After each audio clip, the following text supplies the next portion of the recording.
से शुरू करते हैं जीआईटी है ना, ये सीरीज चलेगा। तो सबसे पहले ईसोफेगस की एनाटॉमी को पकड़ते हैं। ठीक है, ईसोफेगस क्या है? ईसोफेगस को बचपन में हम लोग पढ़ते थे कि एक फूड पाइप है। ठीक है, फूड पाइप अगर है तो इसकी लेंथ भी कुछ होगी ना। यस, ईसोफेगस की लेंथ 25 सेंटीमीटर होती है। ईसोफेगस की भी लेंथ, यूरेटर की भी लेंथ, ड्यूोडेनम की लेंथ, तीनों की लेंथ 25 सेंटीमीटर होती है। ठीक है, अगला क्वेश्चन आता है कि जब हम इंडोस्कोपी करते हैं तो कुछ लैंडमार्क्स आते हैं, कुछ कॉन्स्ट्रिक्शंस आते हैं ईसोफेगस में, उसको देखने के लिए। ठीक है, तो जब ईसोफेगस में सबसे पहले हम इंटर करते हैं तो पहला जो कॉन्स्ट्रिक्शंस आता है वो क्या आता है? क्रिकोफेरेंक्स के पास आता है, C6 लेवल पे आता है। ठीक है, इसको नापने के लिए कि कितने दूरी पे ये है, हम लोग अपर इंसाइजर को एज ए लैंडमार्क लेते हैं। अपर इंसाइजर से 15 सेंटीमीटर जब नीचे जाएंगे हम, तो मुझे सबसे पहला अपना कॉन्स्ट्रिक्शंस मिलेगा C6 लेवल पे, क्रिकोफेरेंक्स। आपको बता दें कि ये GIT का सबसे नैरोएस्ट पोर्शन है, नैरोएस्ट एरिया है। कुछ लोग इस पर एक तरह से आते हैं कि सर नैरोएस्ट ऑर्गन कौन है? फिर नैरोएस्ट ऑर्गन एक GIT का अपेंडिक्स है। ठीक है, देखिए this is not in continuity with the lumen ना, ये अलग एक वेस्टिजियल ऑर्गन है, इसीलिए सबसे नैरोएस्ट है। लेकिन अगर हम बात करें इस GIT के कंटिन्यूटी की, तो सबसे जो इसमें नैरोएस्ट पार्ट होता है वो क्रिकोफेरेंक्स होते हैं। इसीलिए 2-4 क्वेश्चन या बहुत सारे क्वेश्चन आप खुद से ही बना सकते हैं। सबसे नैरोएस्ट पार्ट कौन सा है? ठीक है, उसके बाद आता है फॉरेन बॉडी कहाँ लॉज करेगा? जस्ट इसके ऊपर। जब डॉक्टर ईसोफेगस में मान लीजिए इंडोस्कोपी करता है तो उससे परफोरेशन होता है, डॉक्टर या किसी भी मेडिकल है ना, तो इट्रोजेनिक परफोरेशन होने का चांस भी यही होता है। ठीक है, इसको क्रिकोफेरेंक्स लिखेगा ऑप्शन में, नहीं तो सर्वाइकल ईसोफेगस लिखते हैं। ठीक है, फिर पूछा जाता है कि बताइए सेकेंड मोस्ट कौन से हैं? नैरोएस्ट तो इलियोसिकल जंक्शन, क्योंकि वहाँ वैल्व है। ठीक है, इसकी डायमीटर कितनी है? 1.3 सेंटीमीटर होती है। हम लोग समझ पा रहे हैं अच्छे से? चले आगे। ठीक है, डॉक्टर फिर जैसे इंडोस्कोपी में आगे बढ़ता है तो उसके दूसरे इंडेंटेशन मिलते हैं। क्वेश्चन पूछा जाता है कि दूसरे इंडेंटेशन कहाँ होंगे? तो आर्च और ऑफ एरोटा के पास होंगे। ऊपर से जब हम लोग अपर इंसाइजर से लेते हैं तो ऑलमोस्ट 25 सेंटीमीटर के पास देखेंगे तो 2 है, एक 2 सेंटीमीटर ऊपर नीचे। एक जो रहेगा ऊपर में रहेगा 23.5, यानी कि 25 से 1.5 सेंटीमीटर ऊपर वो रहेगा आर्च ऑफ एरोटा, और नीचे रहेगा लेफ्ट ब्रोंकस। देख रहे हैं कि ये जो है बटा है, तो लेफ्ट वाला ब्रोंकस यहाँ इसको दबा रहा है। ठीक है, और ये जो है ऐसे करके आर्च ऑफ एरोटा जा रहा है। ठीक है, तो उस तरह से होनी चाहिए, है कि नहीं? अच्छा, लेकिन क्वेश्चन पूछता है कि अच्छा ये किस लेवल पे होगा? T4 के अपर बॉर्डर पे होगा arch of aorta, lower border पे होगा लेफ्ट ब्रोंकस। याद करने के लिए L से लोअर बॉर्डर पे क्या होता है? Arch of aorta left bronchus होता है। L से L याद रखेंगे। ठीक है, तो ये कैरिना जो डिवाइड करता है वो किस लेवल पे? क्वेश्चन ये भी निकल के आया T4 के लेवल पे। देखिए, अगर दोनों ऑप्शन में दिया रहे कि ऊपर से 25 सेंटीमीटर पे कौन होगा, तो आर्च ऑफ एरोटा ज़्यादा अच्छा होगा ग्रेटर देन लेफ्ट ब्रोंकस, इसको याद रखेंगे। ठीक है, उसके बाद जब हम नीचे चलते हैं तो चौथा कॉन्स्ट्रिक्शन, पहला हो गया, दूसरा हो गया, तीसरा हो गया, ये चौथा हो गया T10 लेवल पे, डायफ्राम के लेवल जब हम पियर्स करते हैं वहाँ पे होता है। ठीक है, तो अगर हम यहाँ से लेंथ नापें तो टोटल लेंथ यहाँ तक कितनी हो जाएगी? 40 सेंटीमीटर हो जाएगी। कोई दिक्कत नहीं है, सबको पता है एक बात, है कि नहीं, कि एक क्वेश्चन ये भी पूछा जाता है कि G जंक्शन किस लेवल पे है? G जंक्शन थोड़ा नीचे होता है, T11 पे होता है, लेकिन इसकी लंबाई तो उतनी ही रहती है। कैसे? क्योंकि ये मुड़ता है। ठीक ना, ये ऐसे पाइप के जैसा मुड़ेगा और फिर उसी लेवल पे ऑलमोस्ट आ जाएगा। तो लंबाई यहाँ से जब हम नापेंगे तो 40 सेंटीमीटर ही होगा। ठीक है, तो डायफ्राम का दूरी इंसाइजर से लेकर के या इसकी दूरी लगभग 40 सेंटीमीटर ही होती है। ठीक है, सबको पता है डायफ्राम में 3 ओपनिंग होती हैं, T8 के लेवल पे, T10 के लेवल पे, T12 के लेवल पे। IVC जाता है T8 पे, ईसोफेगस 10 के लेवल पे, वैगस 10 के लेवल पे, एरोटा जो होता है T4, T में एरोटा में T आता है, इसमें भी T आता है। ठीक है, तो ये कुछ बातें थी जो ईसोफेगस के इर्द गिर्द आप समझ पा रहे हैं। ये बड़ा क्वेश्चन पूछा जाता है इसमें थोड़ा। ठीक है, अब आगे आते हैं। क्या बात है स्पेशल भाई ईसोफेगस को जो अलग बना रहा है? कहते हैं, देखें, जब भी हम जैसे कि मान लीजिए कि आपका ल्यूमेन हो गया इतना, ये ऐसे ल्यूमेन है। ठीक है, और इसके बाहर कुछ लेयर्स हैं। सबसे पहले म्यूकोसा, यस म्यूकोसा होता है। ठीक है, म्यूकोसा के बाहर एक हल्का सा म्यूकोसा के बीच में जो मसल, उसको हम लोग क्या बोलते हैं? Muscularis mucosae. ठीक है, अच्छा, उसके नीचे सबम्यूकोसा, सबम्यूकोसा को toughest layer of the all the GIT, इसीलिए देखिए कहते ये हैं कि कोई भी सर्जरी हो सबम्यूकोसा को जरूर हम लोग स्टिच मारते हैं, क्योंकि ये इसमें सबसे ज़्यादा कोलाजन है, इलास्टिसिटी है, तो बहुत अच्छा स्ट्रेंथ भी पकड़ता है। ठीक है, उसके बाद क्या होता है, सॉरी, इनर सर्कुलर होगा, मतलब ये चीज़ें इनर सर्कुलर होंगी, यहाँ से इनर सर्कुलर होंगी, आउटर लॉन्गिट्यूडनल होगा, है ना। ये आउटर जो है देख पा रहे हैं लॉन्गिट्यूडनल मसल है, लॉन्गिट्यूडनल मसल अगर है, ये थोड़ा गलत हो गया यहाँ पे, है ना। ये इस तरह से होगा कि इनर अगर सर्कुलर, इसको पूरा ही लिख देता हूँ मैं, देखिए ये अंदर, इधर से अंदर है ना, इनर सर्कुलर होते हैं, आउटर लॉन्गिट्यूडिनल होता है। मुझे बहुत रटने में इसको दिक्कत होता है, तो आई से आई, ये बहुत 11th-12th की बात मैं बता रहा हूँ। इनर फोर, इसमें आई है वो वाला इनर होगा, और इनर जब सर्कुलर है, कोई मसल सर्कुलर है, उसको कट करने पे कैसा दिखेगा अपने को, है कि नहीं, ऐसा ऐसा दिख रहा है। और जो लॉन्गिट्यूडनल मसल है उसको अगर कट करेंगे तो कैसा दिखेगा, ऐसा दिखेगा। उसके बाहर एक लेयर होता है सेरोसा। जनरली जीआईटी में इतने सारे लेयर अंदर से बाहर की ओर होते हैं, लेकिन हमारे पास इसोफेगस में कोई सेरोसा जैसा चीज़ नहीं है। ठीक है, तो सेरोसा नहीं है अगर, तो सेरोसा के अंदर, जस्ट अंदर सेरोसा के अंदर सब सेरोसल वेनस प्लेक्सेस होते हैं नॉर्मली जीआईटी के हर एक लेयर्स में, लेकिन यहाँ नहीं होगा। ठीक है, तो लिम्फेटिक प्लेक्सस और सबमेसन plexus in the sub सेरोसल layer नहीं होगा। ठीक है, अच्छा, जीवी में कुछ लोग पूछते हैं कि जीवी में क्या नहीं होगा। जीवी में कोई सबम्यूकोसा नहीं होता है, और कोई मस्कुलरिस म्यूकोसा जैसी चीज़ें नहीं होती हैं, यानी कि म्यूकोसा के बाद डायरेक्ट से क्या चालू हो जाएगा अपना, इनर सर्कुलर और आउटर लॉन्गिट्यूडनल लेयर, इस तरह से। ठीक है, अच्छा, दूसरी क्या अच्छी बात है या अच्छा फीचर है जो कि इसोफेगस में है। इसोफेगस में आपने अभी पढ़ा कि आउटर लॉन्गिट्यूडनल और इस तरह से मसल जो होते हैं जीआईटी के हर एक लेयर में लेके होते हैं, लेकिन ये इसोफेगस में नहीं होता है दोस्त। इसोफेगस में जो उसके मसल के पैटर्न है हेलिक्वाइड है, एक स्प्रिंग जैसा है। ठीक है, जो उसे कॉर्कस्क्यूअस अपीयरेंस देते हैं, जब आप बैरियम सेलो वगैरह करिएगा तो मिलेगा, है कि नहीं। और इसके होने से क्या होता है कि ये रिलैक्स बहुत ज़्यादा कर सकता है। जब ये बहुत ज़्यादा रिलैक्स कर जाएगा, दैट इज़ नॉन ए डिस्टेंसिबिलिटी इसकी बहुत ज़्यादा हो जाएगी। ठीक है, अब इससे मिलते जुलते 2-3 क्वेश्चन आप जल्दी से देख लीजिए तो आपको क्लियर हो जाएगा। एक बीमारी है डिफ्यूज इसोफेजियल स्पैज़म, यानी कि पूरा इसोफेजियल स्पैज़म में चला जाएगा। तो देखिए कैसे वेरियम या कॉन्ट्रास्ट स्टडी पे दिख रहा है, देख पा रहे हैं आप। ये कॉर्कस्क्यू अपीयरेंस क्यों दिख रहा है, ये एक्सरे बहुत इंपॉर्टेंट है, याद रखेंगे। और ये क्यों हो रहा है तब आपको समझ में आएगा, ओह, क्योंकि मसल के जो पैटर्न होते हैं हेलिक्वाइड पैटर्न के होते हैं। खत्म कहानी। दूसरी क्वेश्चन देखिए कितना मज़ेदार चीज़ है, क्योंकि इस हेलिक्वाइड पैटर्न के कारण इसोफेगस में बहुत ज़्यादा डिस्टेंसिबिलिटी है, रिलैक्सेशन करने की क्षमता है। तो दिक्कत क्या होता है ना, जो आप में वरदान है वही आप में अभिशाप है, जो आपकी स्ट्रेंथ है वही आपकी खराबियाँ भी हैं।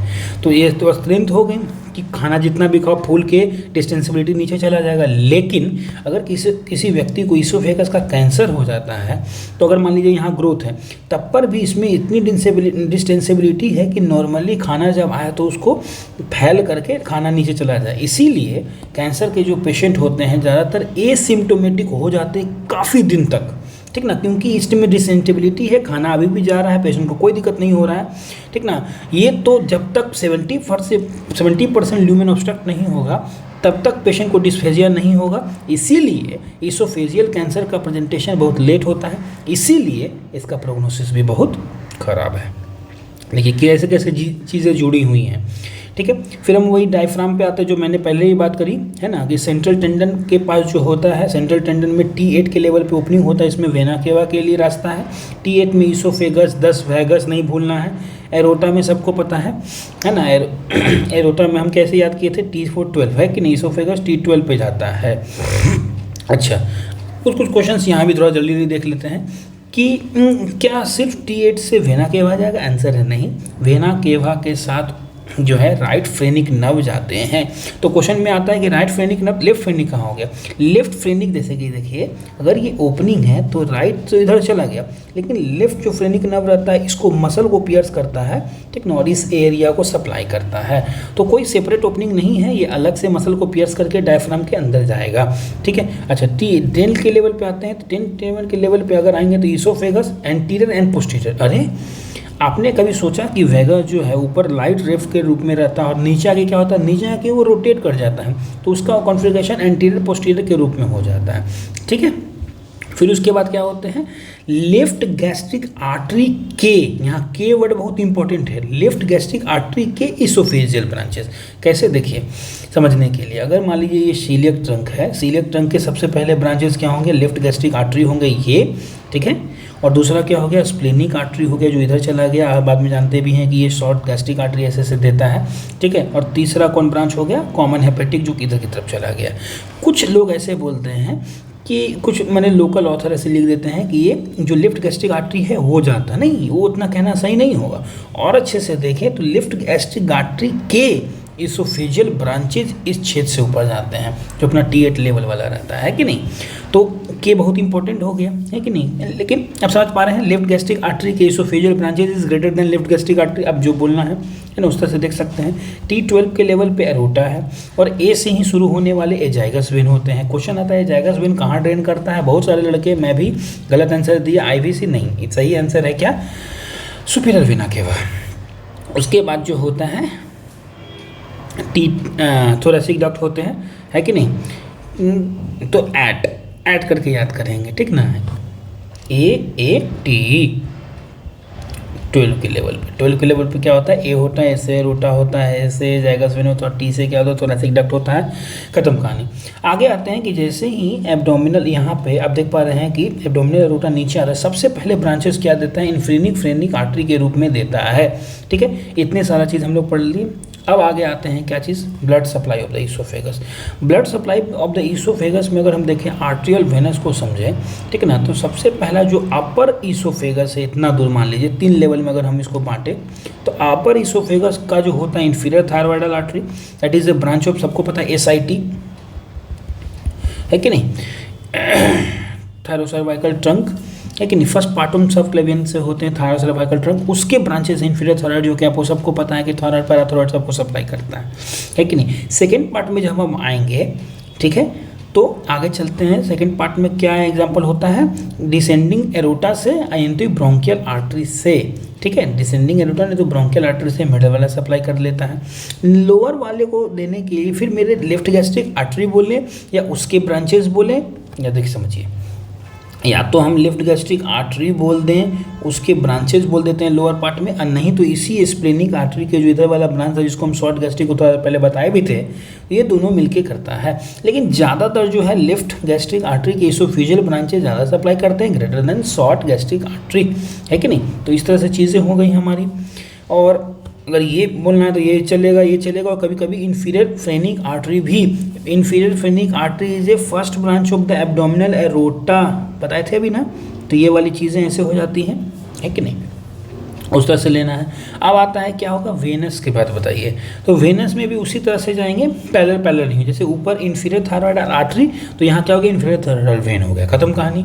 मिडिल में क्या, ये देख रहे हैं आर्च ऑफ एरोटा जा रहा है, मिडिल में कहते हैं कि आर्च ऑफ एरोटा, जैसे कि देखिए अभी हमें यही बताए थे ना कि डिसेंडिंग एरोटा या आर्च ऑफ एरोटा भी जो रहता है कि नहीं, ये जब ऐसे जाता है यहाँ से सेकेंड पार्ट से, तो कुछ कुछ ब्रांचेस देते चला जाता है। एरोटा बोलिए, एरोटा से भी देता है, ठीक है। और लेके कौन जाता है, azygos when. Azygos when drain करता है SVC में, सबको पता है, या कभी कभी हेमी एजाइगस वेन भी थोड़ा थोड़ा, ठीक ना। अब आते हैं लोअर पार्ट कैसे जाएगा, लोअर पार्ट जाएगा लेफ्ट गैस्ट्रिक वेन से, ठीक ना। लेफ्ट गैस्ट्रिक वेन इसको कहाँ जाएंगे, पोर्टल वेन में लेकर के, जो कि लीवर में जाएगा, है ना। अच्छा, क्वेश्चन क्या आता है, क्या ये सब सेरोसल प्लेक्सस से जाता है, तो आंसर है नहीं, सब सेरोसल प्लेक्सस से नहीं जाता है, ठीक है। लेफ्ट गैस्ट्रिक वेन से जाएगा, है कि नहीं, शॉर्ट गैस्ट्रिक वेन से जाएगा, इन्फीरियर गैस्ट्रिक वेन से जाएगा, जो बोलना है बोलिए, लेकिन कभी भी सब सेरोसल प्लेक्सस से नहीं जाता है दोस्त, ठीक है। ये क्वेश्चन एम्स में आया हुआ है, ये PGI के लेवल पे आया हुआ था पहले, है ना। इतना हम लोग समझ गए आराम से, ब्लड सप्लाई भी समझ गए आराम से। अब आते हैं हम लोग द म्यूकोजल लाइनिंग की ओर, ठीक है। तो सबसे पहले मैं आपको बता दूं कि इसमें मसल को देखेंगे अगर आप, तो अपर 1/3 जो है स्ट्राइटेड मसल है, लोअर 2/3 जो है स्मूथ मसल है। सुन पा रहे हैं, कोई दिक्कत नहीं है, ठीक ना। अच्छा, उसके बाद आता है कि इसमें लेयर्स, म्यूकोजल लेयर कौन कौन से हैं। सबसे ऊपर जो होते हैं, जो ऊपर वाले, यानी कि यूँ बोलने कि 90% जो लेवल है उसमें तो अपना एक ही चीज़ है, एक ही लेयर है, कौन लेयर है? Stratified squamous epithelium. Stratified squamous epithelium मैं पहले भी बोल चुका हूँ, जहाँ भी छिलने की, जहाँ भी रगड़ की व्यवस्था शरीर में है वहाँ पे स्क्वामस है, और ज़्यादा है अगर रगड़ तो स्ट्रेटिफाइड स्क्वामस है। Oral cavity, vagina, anal canal के बाहरी हिस्सों में आप देख पा रहे हैं कि ये स्क्वामस आपको मिलेगा।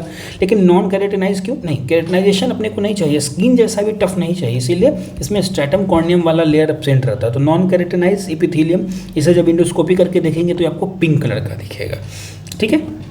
अच्छा, एक बात तो बताइए, तो अगर इसमें ऊपर वाले या कैंसर, ऊपर वाला कैंसर बोल रहे हैं, ये ज़्यादातर हिस्सों में स्क्वामस एपिथेलियम है, और इसमें कैंसर कौन सा होगा? स्क्वामस कार्सिनोमा, सिंपल सी बात है। लेकिन लोअर 1/3, देखिए भगवान कितना, मतलब वही बोलता है कि नेचर की कुदरत कितना अच्छा। देखिए ये सब जो लेयर है अपना GIT का, जितने भी मार्किंग्स होते हैं, लेयर्स होते हैं, सब क्या है, सबका काम क्या है? सिक्रीशन है ना, या एब्जॉर्प्शन। इन सब के लिए कोलुमिनार एपिथेलियम लंबे लंबे वाले हैं। लेकिन क्या ये सही नहीं होगा? ये कभी कभी यहाँ से कुछ मटेरियल उछल के इधर चला जाता है नॉर्मली, हाँ कभी कभी होता है ना, पेट हिल रहा है तो ऊपर जाएगा ही ना। तो इतना दूर जो एरिया नॉर्मली भगवान ने क्या बनाया? कोलुमिनार बनाया। बात भी सही है, लॉजिकल लग भी रही है कि भाई सही बात है कि नहीं, कि बार बार और क्यों ऐसा किया गया है? क्योंकि आप समझे कि जो कोलुमिनार एपिथेलियम होता है, मैं बताऊंगा आपको, कोलुमिनार एपिथेलियम जो होते हैं वो एसिड से उनको कोई दिक्कत नहीं है, ठीक है, एसिड से वो बचे रहते हैं। लेकिन ये जो अपना स्ट्रेटिफाइड वाला है इसको दिक्कत है कि नहीं? तो यहाँ पे एसिड आता है, इसलिए भगवान ने यहाँ कोलुमिनार दे दिया, है कि नहीं? कितना अच्छा है, मज़ा आ गया।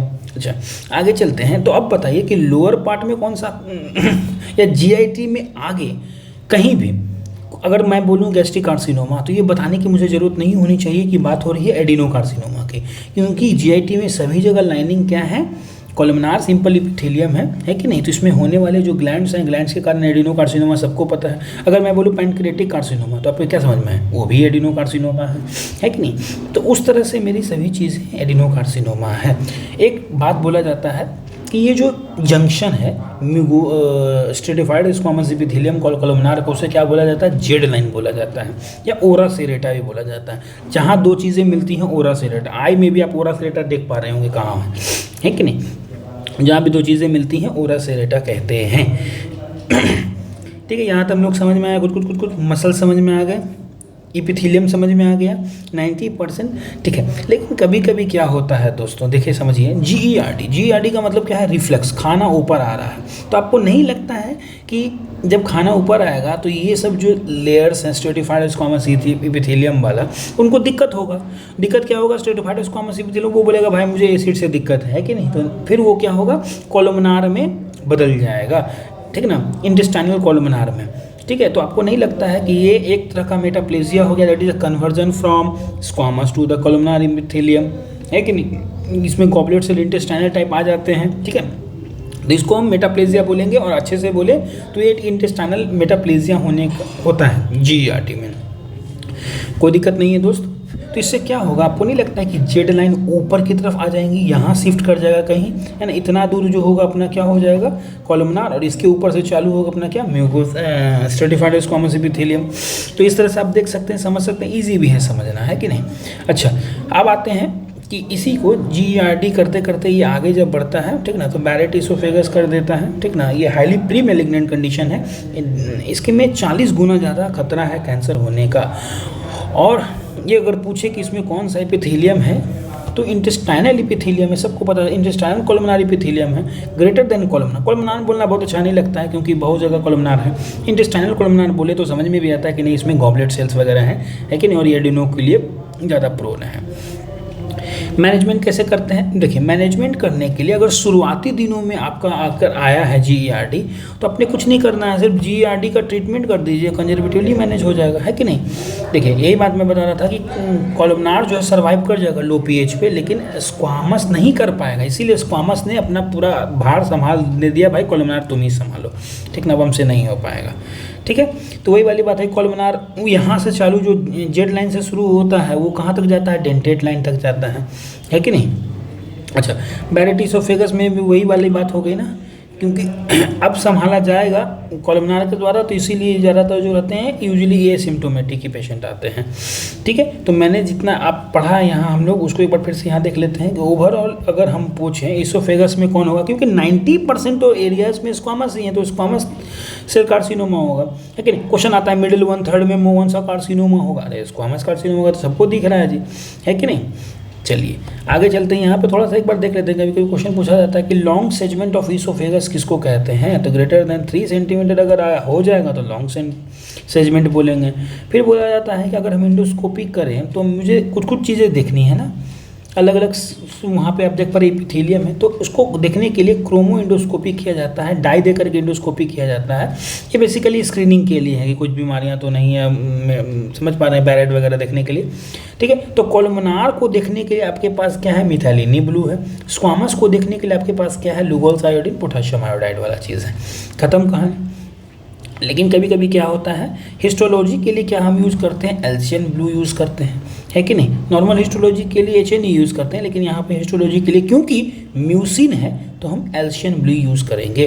और कभी कभी क्वेश्चन पूछा ये भी जाता है कि ओरल कैविटी को एग्जामिनेशन के लिए आपने क्या यूज़ किया, आपने 2% टोलुडिन ब्लू यूज़ किया है, ठीक ना। कोलोन के लिए क्या यूज़ किया, इंडिगो कैलामाइन यूज किया, ये भी कभी कभी क्वेश्चन पूछा जाता है। ठीक है, मैं आपको भी थोड़ी सी जानकारी दे देता हूँ कि कभी भी NSAID से बैरेट नहीं होता है, NSAID से स्टमक के अल्सर होते हैं, ठीक है ना, ज़्यादा लेने से।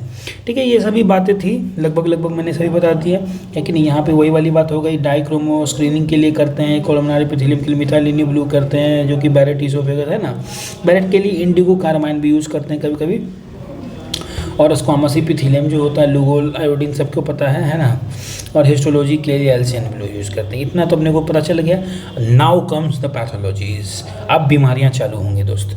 ठीक है, अब आता है इसमें इसोफेगस में डायवर्टिकुलम होता है। डायवर्टिकुलम कहीं भी दुनिया में अगर है उसका मतलब होता है आउट पाउचिंग। ठीक है, आउट पाउचिंग होने का मतलब हॉलो विस्कस से आउट पाउचिंग हो गया। क्यों हुआ, इसके अगर कारण आप समझेंगे तो इसके 2 कारण होते हैं, या तो कॉन्जेनाइटल है तो सभी, जैसे कि मैं आपको बताऊं डेवलपमेंट के दौरान यहाँ पे आप पता होगा इसोफेगस से जुड़ा हुआ, पूरा इंटेस्टाइन ही जुड़ा हुआ रहता है पहले तो, है कि नहीं। और मान लीजिए ऐसे रहता है जुड़ा हुआ, ठीक है, लेकिन जैसे जैसे ख़त्म होता है, ठीक है, तो आप देख पा रहे हैं कि इतना कुछ बचता है। ठीक है, तो ये जो रहा इसमें सभी लेयर्स रहते हैं। इसी को ना हम बाद में चल के हम लोग क्या बोलते हैं कि इसमें मेकल्स डायवर्टिकुलम हो गया। मेकल्स diverticulum is a type of diverticulum which is congenitally present and it contain all the layers, so that's why it is known as true diverticulum. true diverticulum की एग्जांपल क्या होगा कि उसमें सभी लेयर्स होने चाहिए। ये कॉन्जेनाइटल था। अब एक्वायर्ड जो इसोफेजियल डायवर्टिकुलम होते हैं वो एक्वायर्ड होते हैं, और एक्वायर्ड में भी 2 तरीके होते हैं, एक होता है पल्शन, एक ट्रैक्शन। ट्रैक्शन का मतलब आप में ये इसोफेगस और बाहर से कोई फोर्स लगा रहा है, pull from the outside is not traction. ठीक है, और पल्शन में क्या होता है, अंदर से फोर्स लग रहा है, माने हॉलो विस्कस के ल्यूमेन से कोई फोर्स बाहर की ओर लगा रहा है। ठीक है, तो अब पल्सन जो है, पल्सन में एल काट दीजिए तो आपको समझ में आ जाएगा कि ये पुश, अंदर से पुश करने से होता है। पल्सन में पुल नहीं है, बहुत लोग ऐसे पल्सन को पुल समझ लेते हैं। पल्सन में एल काटिए, आपको समझ में आ जाएगा कि क्या है, ये पुश है एक तरह से अंदर से, है कि नहीं। ठीक है, आगे चलते हैं। अब आता है कि किस किस लोकेशन पे किस किस तरह के डायवर्टिकुलम होंगे। जेंकस डायवर्टिकुलम जो होता है अपर 1/3 में होने वाले डायवर्टिकुलम है, जो कि ऑलमोस्ट 75% डायवर्टिकुलम में कॉन्स्टिट्यूट करते हैं। ठीक है, बीच में जो होता है उसको हम लोग क्या बोलते हैं, बीच में अभी देखिए आपको पता चलेगा कि जेंकस डायवर्टिकुलम जो होते हैं वो पल्सन डायवर्टिकुलम है, अंदर से फोर्स लग के बाहर की ओर फेंका रहा है। ठीक ना, ठीक है। अच्छा, उसका मिडिल वाला जो होता है वो क्या होते हैं, मिडिल वाला जो होता है बेसिकली, जिसको कि पेरी ब्रोंकियल, पैरा ब्रोंकियल, आपको जो बोलना है शब्द यूज कर सकते हैं, है कि नहीं। यहाँ जो होता है वो क्या होता है, सबसे ज़्यादा ट्रैक्शनल, मतलब बाहर से फोर्सेस लगती हैं। तो क्वेश्चन आता है कि बीच एरिया में ऐसा क्या हो गया कि बाहर से फोर्सेस लग रही हैं। तो कैसेस नेक्रोसिस के दौरान जब टीबी होता है, सराउंडिंग एरियाज में फाइब्रोसिस होते हैं और वो बाहर से पुल करते हैं। यानी कि अगर हमको पेरी ब्रोंकियल के बारे में बात करनी है, PGI लेवल का क्वेश्चन है, बहुत ज़्यादा नीट लेवल में सब नहीं पूछता है। ठीक है, तो अगर मान लीजिए कि अगर हमसे ये क्वेश्चन पूछे कि पेरी ब्रोंकियल कौन है, किस कारणों से ये डायवर्टिकुलम बनता है, तो ट्रैक्शन ग्रेटर देन पल्सन, बाहर से फोर्स लग के मोस्ट कॉमनली ये बनता है। पल्सन भी बोल सकते हैं, कोई दिक्कत नहीं है, लेकिन ज़्यादा आंसर क्या होता है, ट्रैक्शन की ओर आता है। और क्या ये तीनों लेयर को खींचेगा? आंसर है यस, ये तीनों लेयर को करेगा, लेकिन ये ट्रू डायवर्टिकुलम तो है लेकिन कॉन्जेनाइटल नहीं है। आप समझ पा रहे हैं कि इसमें क्या हुआ? कभी कभी किसी मोटिलिटी डिसऑर्डर के कारण भी कभी कभी होता है कि नहीं? ये ट्रू है लेकिन कॉन्जेनाइटल नहीं है ना? क्यों होता है? टीबी के कारण।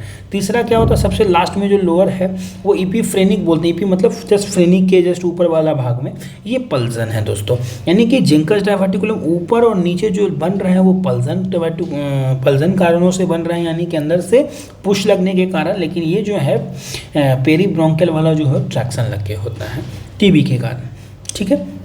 अच्छा, जेंकर्स डायवर्टिकुलम की बात अगर हम करें तो ये भी एक ट्रू डायवर्टिकुलम है, इसमें सभी लेयर आएंगे। अच्छा, कैसे बनता है ये? आप ये फ़र्ज़ करें कि अगर ये ईसोफेगस है तो ईसोफेगस का मैं आपको पोस्टीरियर हिस्सा दिखा रहा हूँ। ये पोस्टीरियर वर्ड बहुत ही इंपॉर्टेंट हिस्सा है, बहुत क्वेश्चन आ चुका है। पोस्टीरियर वाल में ऊपर की तरफ ये जो लेयर हैं ऐसे ऐसे करके मसल्स की, इसको थायरोफेरेंजियस बोले, ठीक है, और नीचे की तरफ क्रिकोफेरेंजियस बोले। तो ये जो एरिया रहता है, यहाँ पे एक जो ट्रायंगुलर एरिया बन रहा है आप देख पा रहे हैं, इसे हम लोग बोलते हैं पोस्टीरियर वॉल में एक वीक एरिया है ना? यहाँ कोई मसल का सपोर्ट नहीं है बहुत ज़्यादा, इसको बोलते हैं केलियंस डेहिसेंस, है कि नहीं? ये वीक एरिया रहता है, एक ट्रायंगुलर एरिया आप देख पा रहे हैं यहाँ पे, ठीक है।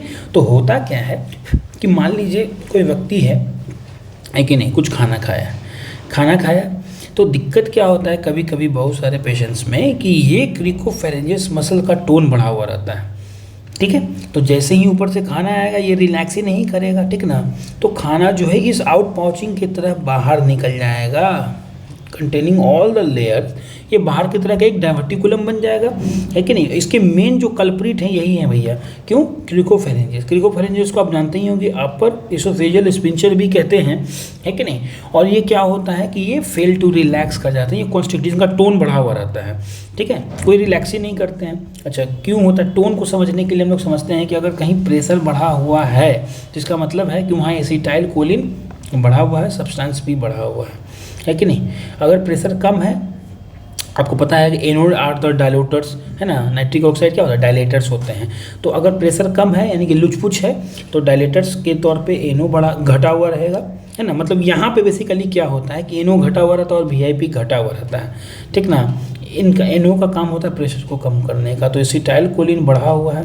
एसिटाइल कोलिन आप समझिए, पैरासिम्पैथेटिक से निकलने वाले एसिटाइल कोलिन का काम क्या होता है? टोन बढ़ाना, पेरिस्टाल्टिस बढ़ाना। तो इतना मत बढ़ जाओ बेटा कि तुम टोन इतना ज़्यादा कर दो कि रिलैक्स ही ना हो, है कि नहीं? तो एसिटाइल कोलिन बहुत बढ़ जाता है, सब्सटेंस पी बढ़ जाता है, एनओ घट जाता है, वीआईपी घट जाता है, जिन कारणों से अपर इसोफेजियल स्फिंक्टर्स के टोन बढ़ जाते हैं। तो ऊपर से आने वाले खानों को ये नीचे की तरफ नहीं प्रोपेल कर पाता है, जिन कारणों से इन पाउच में खाना भर जाता है और नीचे नहीं जा रहा है, ठीक है। अब देखिए ऐसा क्यों होता है, ऐसा क्यों होता है भैया? कोई दिक्कत नहीं है।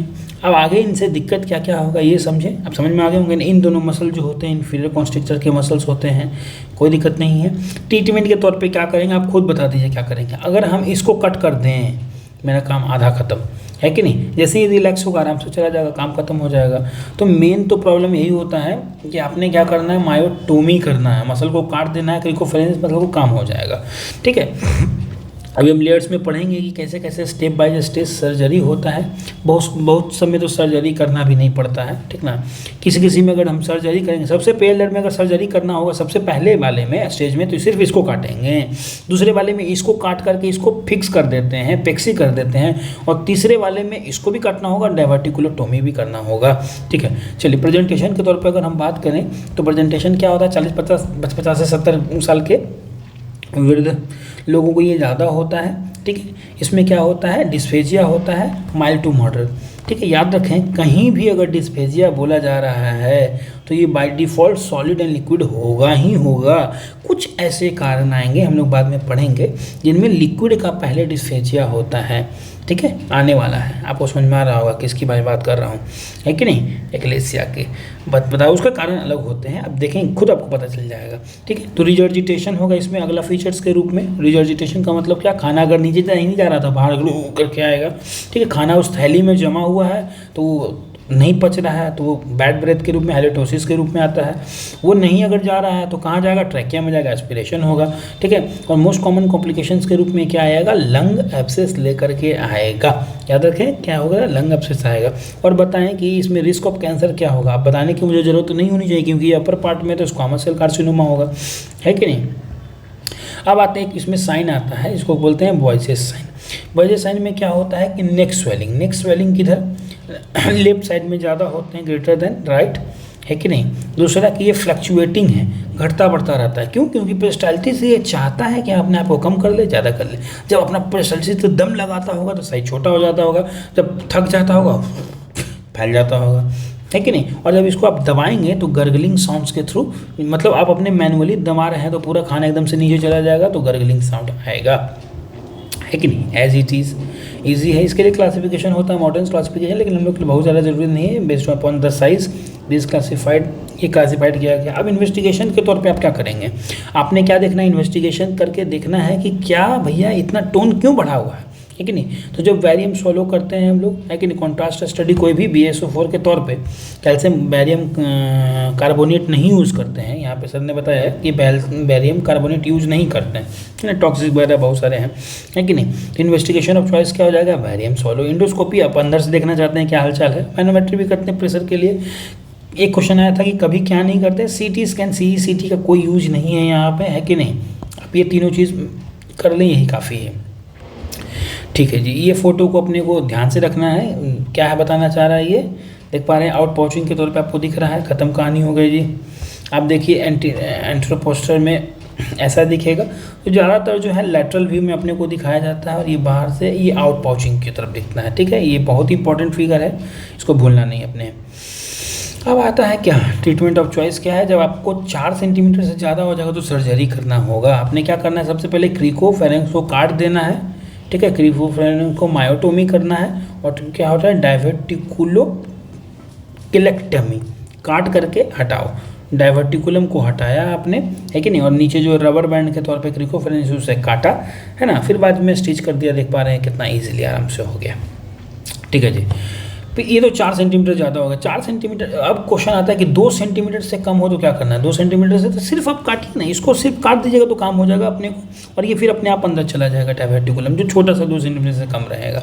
कभी कभी कुछ लोग बोलते हैं इंजेक्शन बॉटुलिज्म। इंजेक्शन बॉटुलिज्म के साथ दिक्कत क्या है कि ट्रांजिएंट इफेक्ट दिखाता है, ठीक ना। एसिटाइलकोलिन कर देगा, लेकिन फिर 3-4 दिन से ज़्यादा में प्रॉब्लम आना चालू हो जाएगा, 3-4 महीने के बाद, है कि नहीं। तो उस तरह से है, लेकिन ये 2 से 4 सेंटीमीटर है, तब क्या करना है, तो आपने करना है मायोटोमी, क्रिकोफेरेंक्स को काटो, इंजेक्शन बॉटुलिज्म मार दो, है ना। और दूसरा कि डायवर्टिकुलोपेक्सी।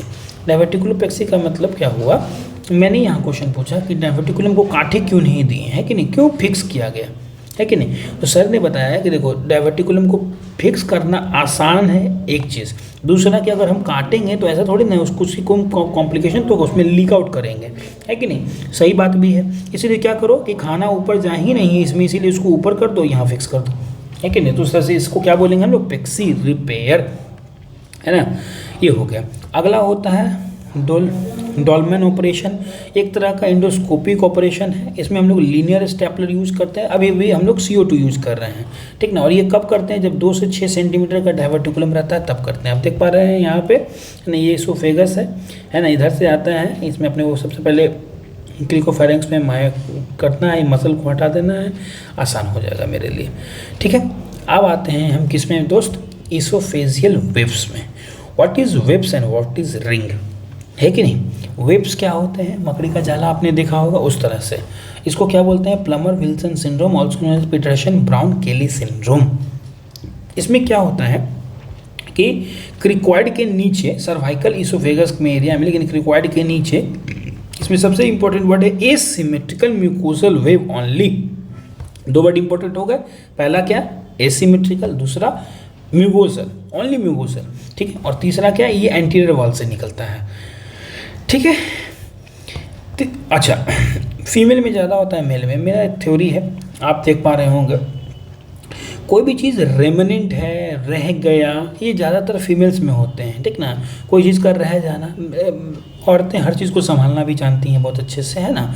तो डेवलपमेंट के दौरान भी बहुत सारे वेस्टिजियल ऑर्गन वगैरह ये ज़्यादातर आपको फीमेल में देखने को मिलेंगे। आप अपने एक कभी देखेंगे, एक ऑब्जर्वेशन रखेंगे, जैसे कि अगर मैं पूछूं आपसे, है ना, कि बताओ ये क्या बोलते हैं, थायरोसर्वाइकल वाला जो एरिया होता है, सिस्ट कहाँ होता है, थायरोग्लोसल सिस्ट किस में ज़्यादा होता है, फीमेल आंसर आएगा। रेमिनेंट वाले पार्ट जो होते हैं ज़्यादातर, मेरा ये ऑब्जर्वेशन है कि फीमेल में ज़्यादा होता है, ठीक है। और ये पेरीमेनोपॉजल एरिया में होता है, ठीक है, आयरन डिफिशियंसी एनीमिया से होता है, ठीक है। यूजुअली एसिम्टोमेटिक होते हैं।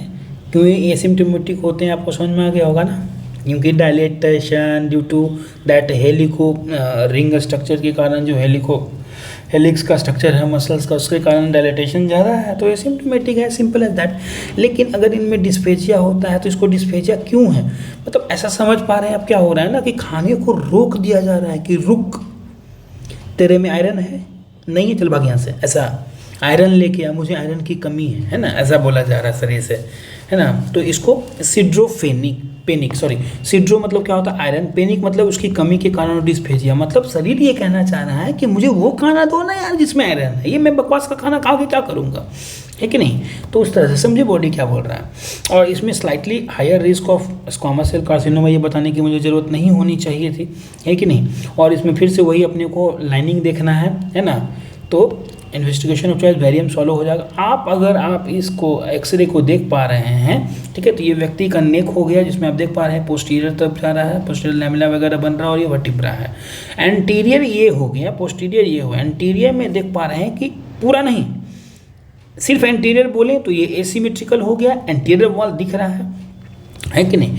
तो एंटीरियर वॉल में एसिमेट्रिकल जो बनते हैं उसे मैं क्या बोलूँगा, एसोफेजियल वेव बोलूँगा, है कि नहीं। इसमें आपको पता ही होगा कि जब पेशेंट एसिम्प्टोमेटिक, ज़्यादातर पेशेंट एसिम्प्टोमेटिक ही होते हैं, करेक्शन ऑफ एनीमिया कर देना ठीक हो जाएगा। और सिम्प्टोमेटिक भी अगर आएगा थोड़ा मान लीजिए बढ़ के, तो अपने क्या करना है, बलून से डायलेट कर देना है, ठीक ना, और बूगी डाल के भी करते हैं, ठीक है। कोई दिक्कत नहीं है।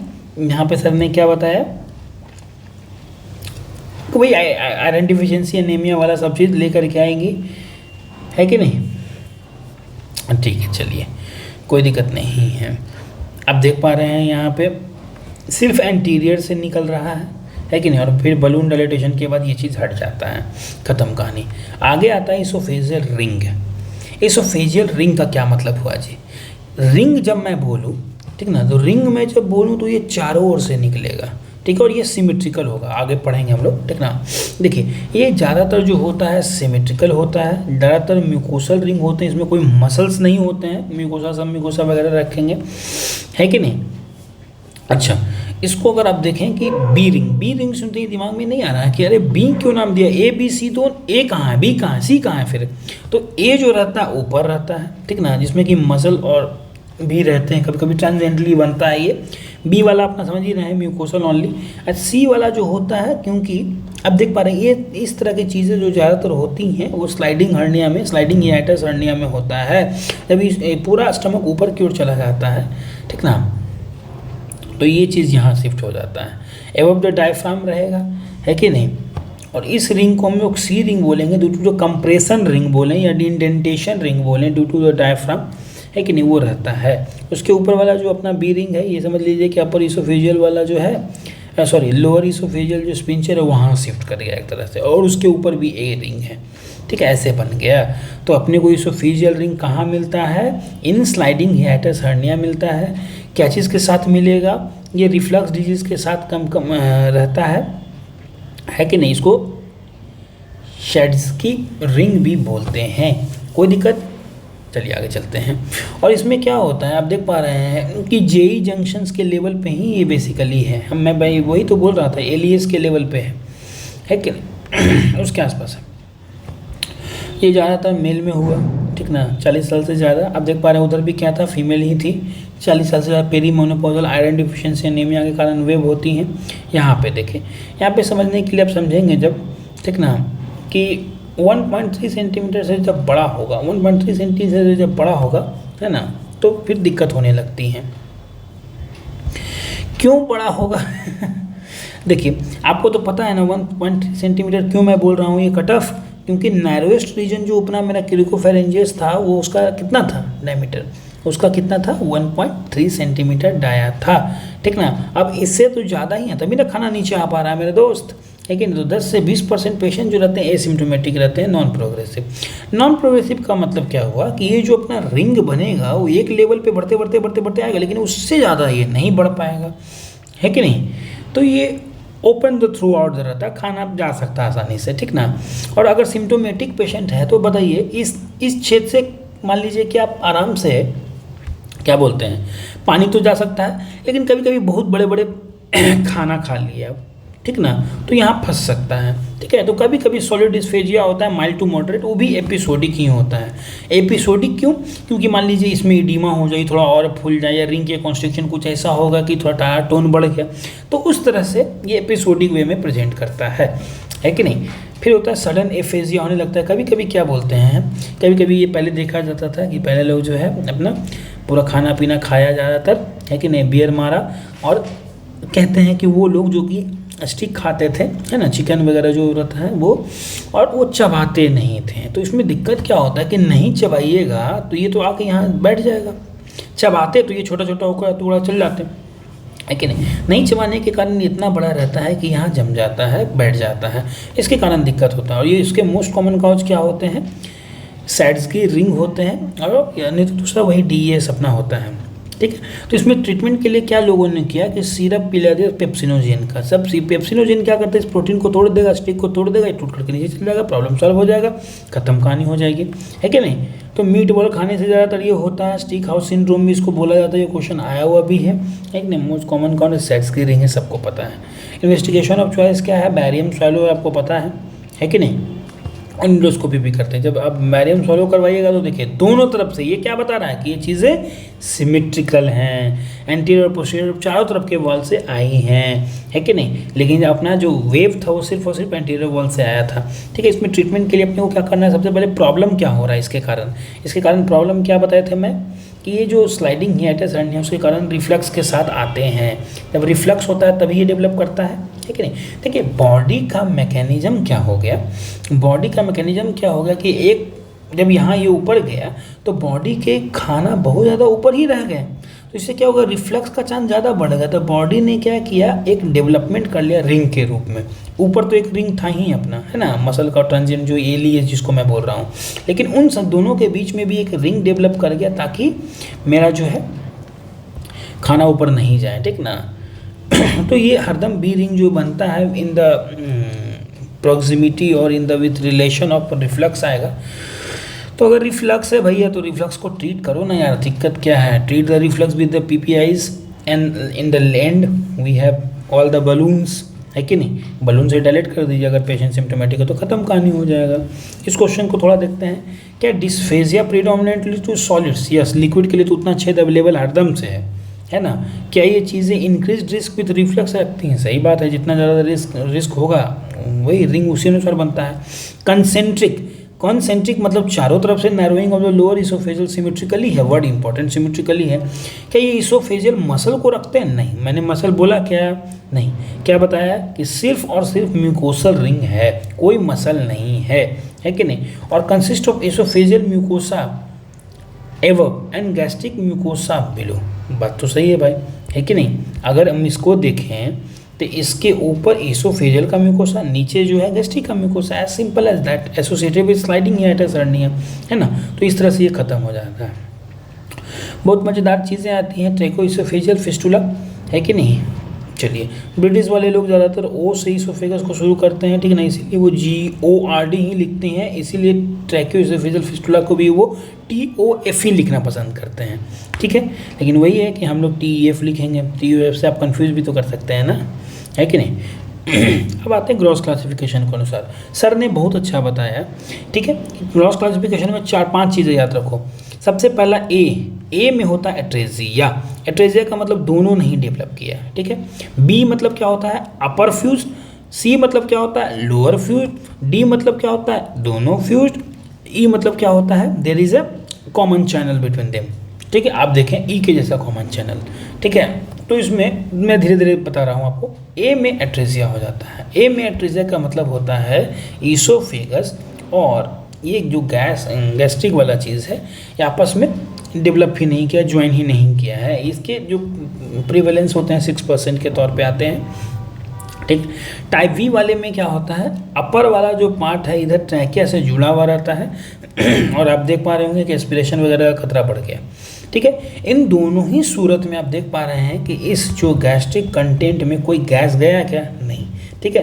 तो स्टमक में कोई गैस नहीं जा पाता ए और बी में। ये क्वेश्चन आया हुआ है पीजीआई के लेवल पे, ठीक ना। अच्छा, सी में क्या होता है कि लोअर वाला जो रहता है वो जुड़ा हुआ है, लोअर वाला पार्ट जुड़ा हुआ है, ठीक है, कोई दिक्कत नहीं है। तो क्या इसमें पेट में गैस होगा, आंसर है यस। नाक से सांस लो, ट्रैकिया में जाएगा, पेट में गैस आ जाएगा, है कि नहीं। डी जो होता है वो रेयरेस्ट और मोस्ट कॉमन बेसिकली सी ही होता है। ये भी मैं आपको बता दूं कि मोस्ट कॉमन सी ही होता है 85% के साथ। और डी में क्या होता है, बेसिकली डी में जो होता है रेयरेस्ट होता है। ये दोनों ही जुड़ा हुआ रहता है। कैसे, लेकिन दोनों में एक अंतर है दोस्त, बहुत बारीक अंतर। ये देखें कि ऊपर वाला अलग से, नीचे वाला अलग से, दोनों लेकिन अलग से। D4 दोनों लेकिन अलग से। मैं अलग हूँ, एक में मत मुझे करिए, ये बोलना चाह रहा है। और ई में बोल रहा है कि हम लोग ई है, ठीक ना, एक ही है, साइड टू साइड रहेगा अपना, ट्रैकिया इधर से आएगा, इधर से आएगा। लेकिन इसमें बहुत ज़्यादा स्पेस का खतरा नहीं रहता है। क्यों? क्योंकि अब जब लेटा है, मैं समझता हूँ आया इधर से चला गया आराम से, है ना। या मान लीजिए गैस आया तो गैस चला गया अपना इधर से। तो गैस इसमें भी है, गैस इसमें भी है, गैस इसमें भी है कि नहीं। इन तीनों में गैस होता है स्टमक में, इन दोनों में गैस नहीं होता है। इस चीज़ों को बहुत ध्यान से समझ लें आप, ठीक है। इस टाइप को टाइप 3 और टाइप H भी बोला जाता है, ठीक है। बहुत इजी है दोस्त, इसके परसेंटेज को देखना। अगर ई को ऐसे लिख दो तो इसके प्रीवेलेंस 3 से 4% भी हो गए ना, है ना। टी जो होता है रेयरेस्ट होते हैं, सी मोस्ट कॉमन होते हैं, बी जो रहता है नामी से है बी और 2% के आसपास, और ए जो रहते हैं 6% होते हैं। ख़त्म कहानी, है कि नहीं। कोई दिक्कत नहीं है भाई, है कि नहीं। अच्छा, अब देखिए कि इसमें कोई फिस्टुला बना नहीं, कोई इसमें फिस्टुला ही नहीं बना। इसमें फिस्टुला बना, इसमें फिस्टुला बना, इसमें फिस्टुला, सब में बनता है, लेकिन इसमें तो फिस्टुला नहीं बना है, ठीक है। चलिए अब देखते हैं किसमें होता सब ज़्यादा। देख रहे हैं मेल में ज़्यादा हो गया, मेल में हो गया ना। फीमेल में हर चीज़ रेमिनेंट को ज़्यादा रखना, मेल में मेल तक पहुंचना ही नहीं। मेल ऐसा है कि अपने सभी रेमिनेंट को खा ही गया अपना। ई मान लीजिए रेमिनेंट था, इसके इर्द गिर्द बहुत सारे रेमिनेंट थे, इसको भी खाया, इसको भी खाया, इसको भी खा गया, है ना। तो वही पुरुषों का ये रहता भी है कि सब चीज़ को हड़प लो, वही वाला चीज़। फिर उसके बाद आगे आते हैं, 5000 में एक जो रहते हैं उसके साथ ये एसोसिएटेड है, और इसके रिस्क बढ़ जाते हैं डाउन सिंड्रोम, चार्ट सिंड्रोम में, है कि नहीं। 50% ऑफ द चिल्ड्रन जो होते हैं TEF के मदर हैव पॉलीहाइड्रोमिनो, सबको पता है।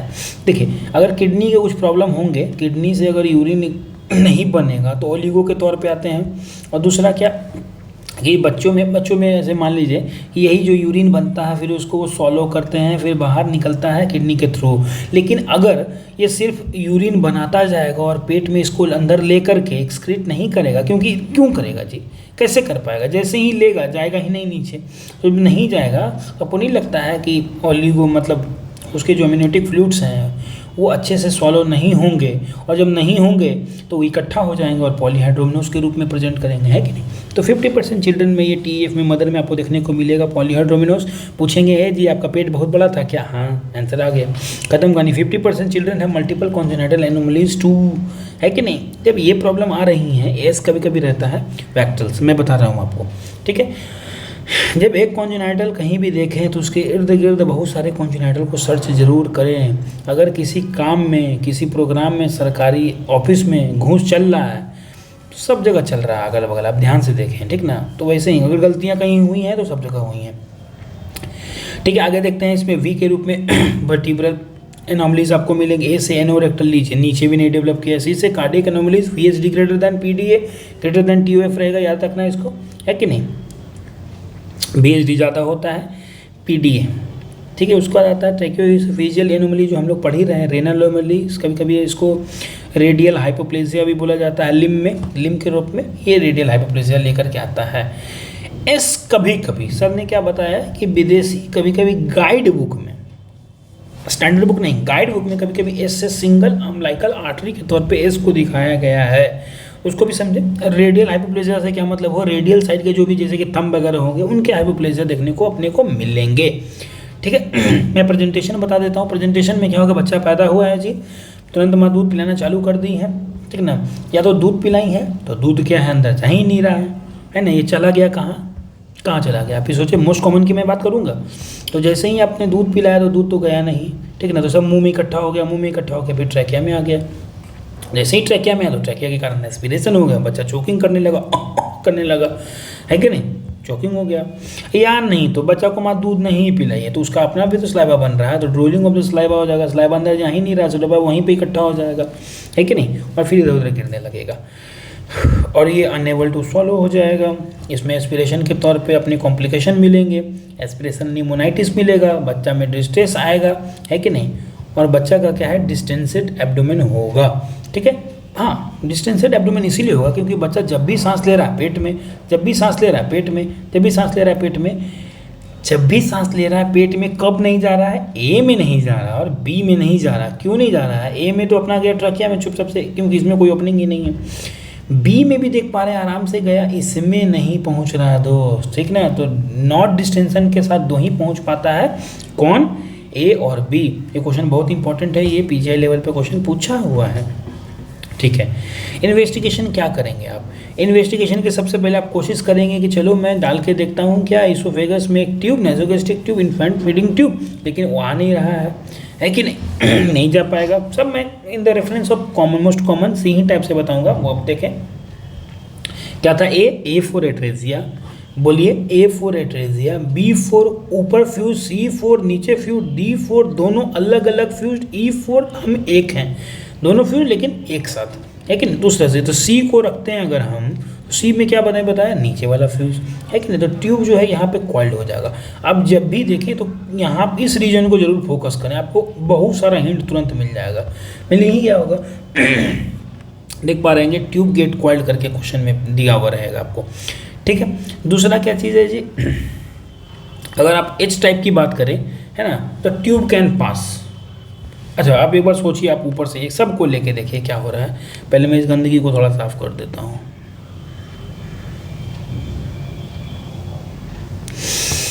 आपने ऊपर से इसमें क्या हुआ, एक मैं दूसरा कलर लेता हूँ, एक सेकंड रुक जाइए।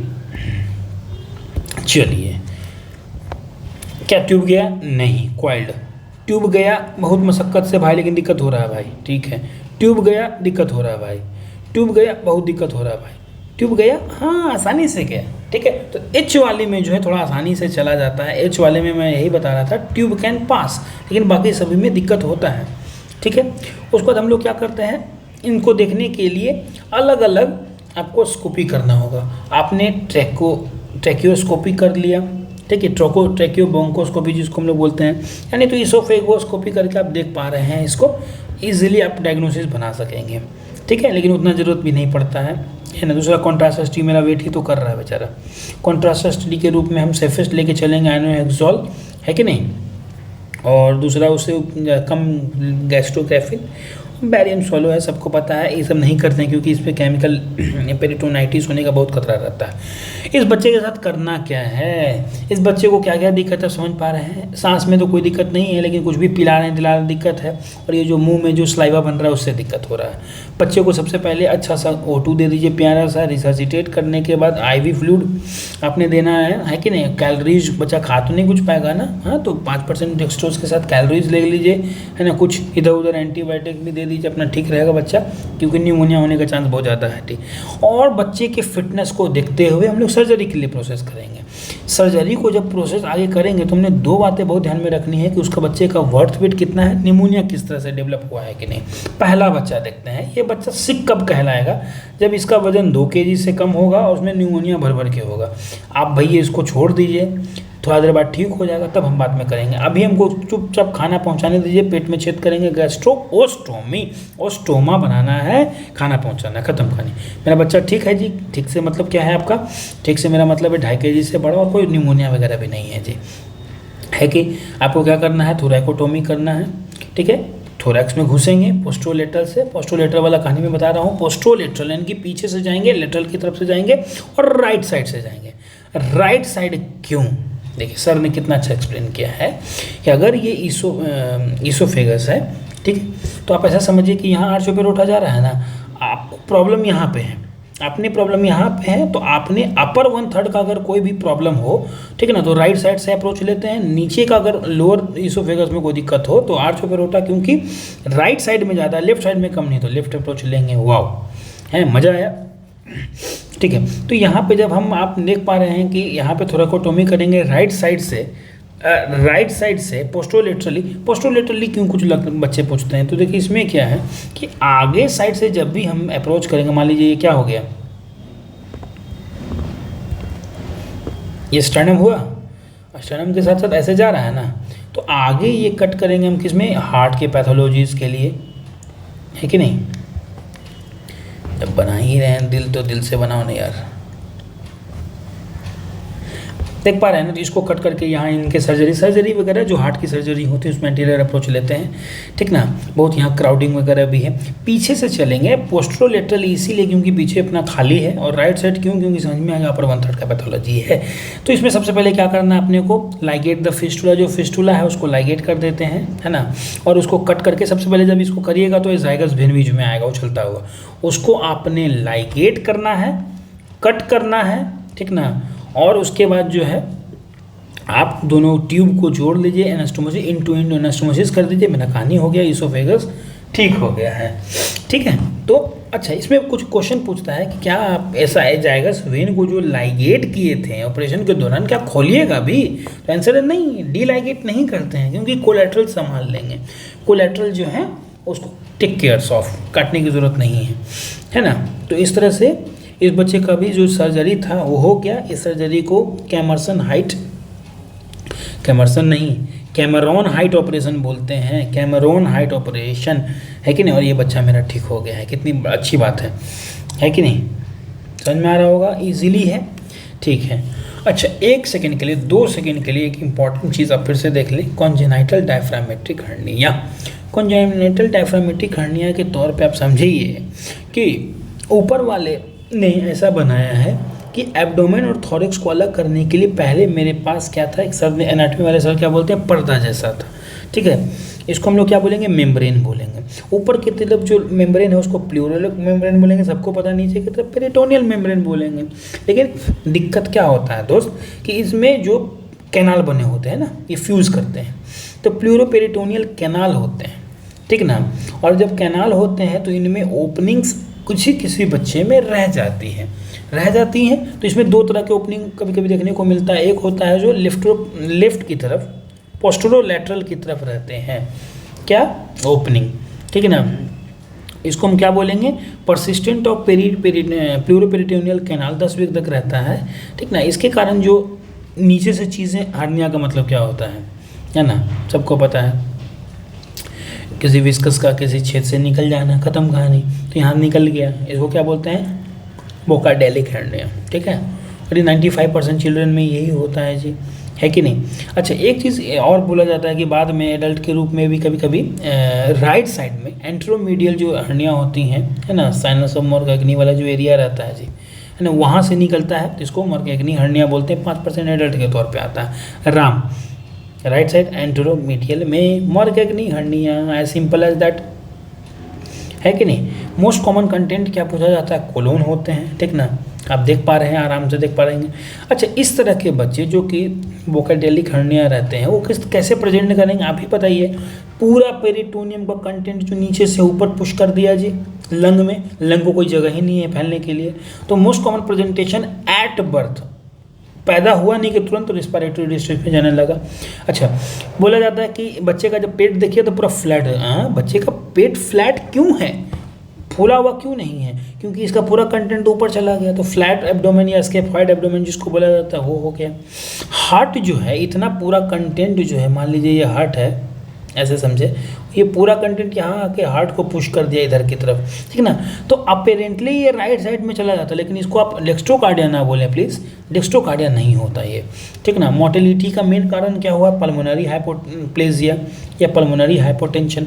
आप समझ पा रहे हैं पल्मोनरी हाइपोप्लेजिया क्योंकि पूरा ऑर्गन पल्मोनरी को ढकेल दे रहा है, फैलने ही नहीं दे रहा है जी।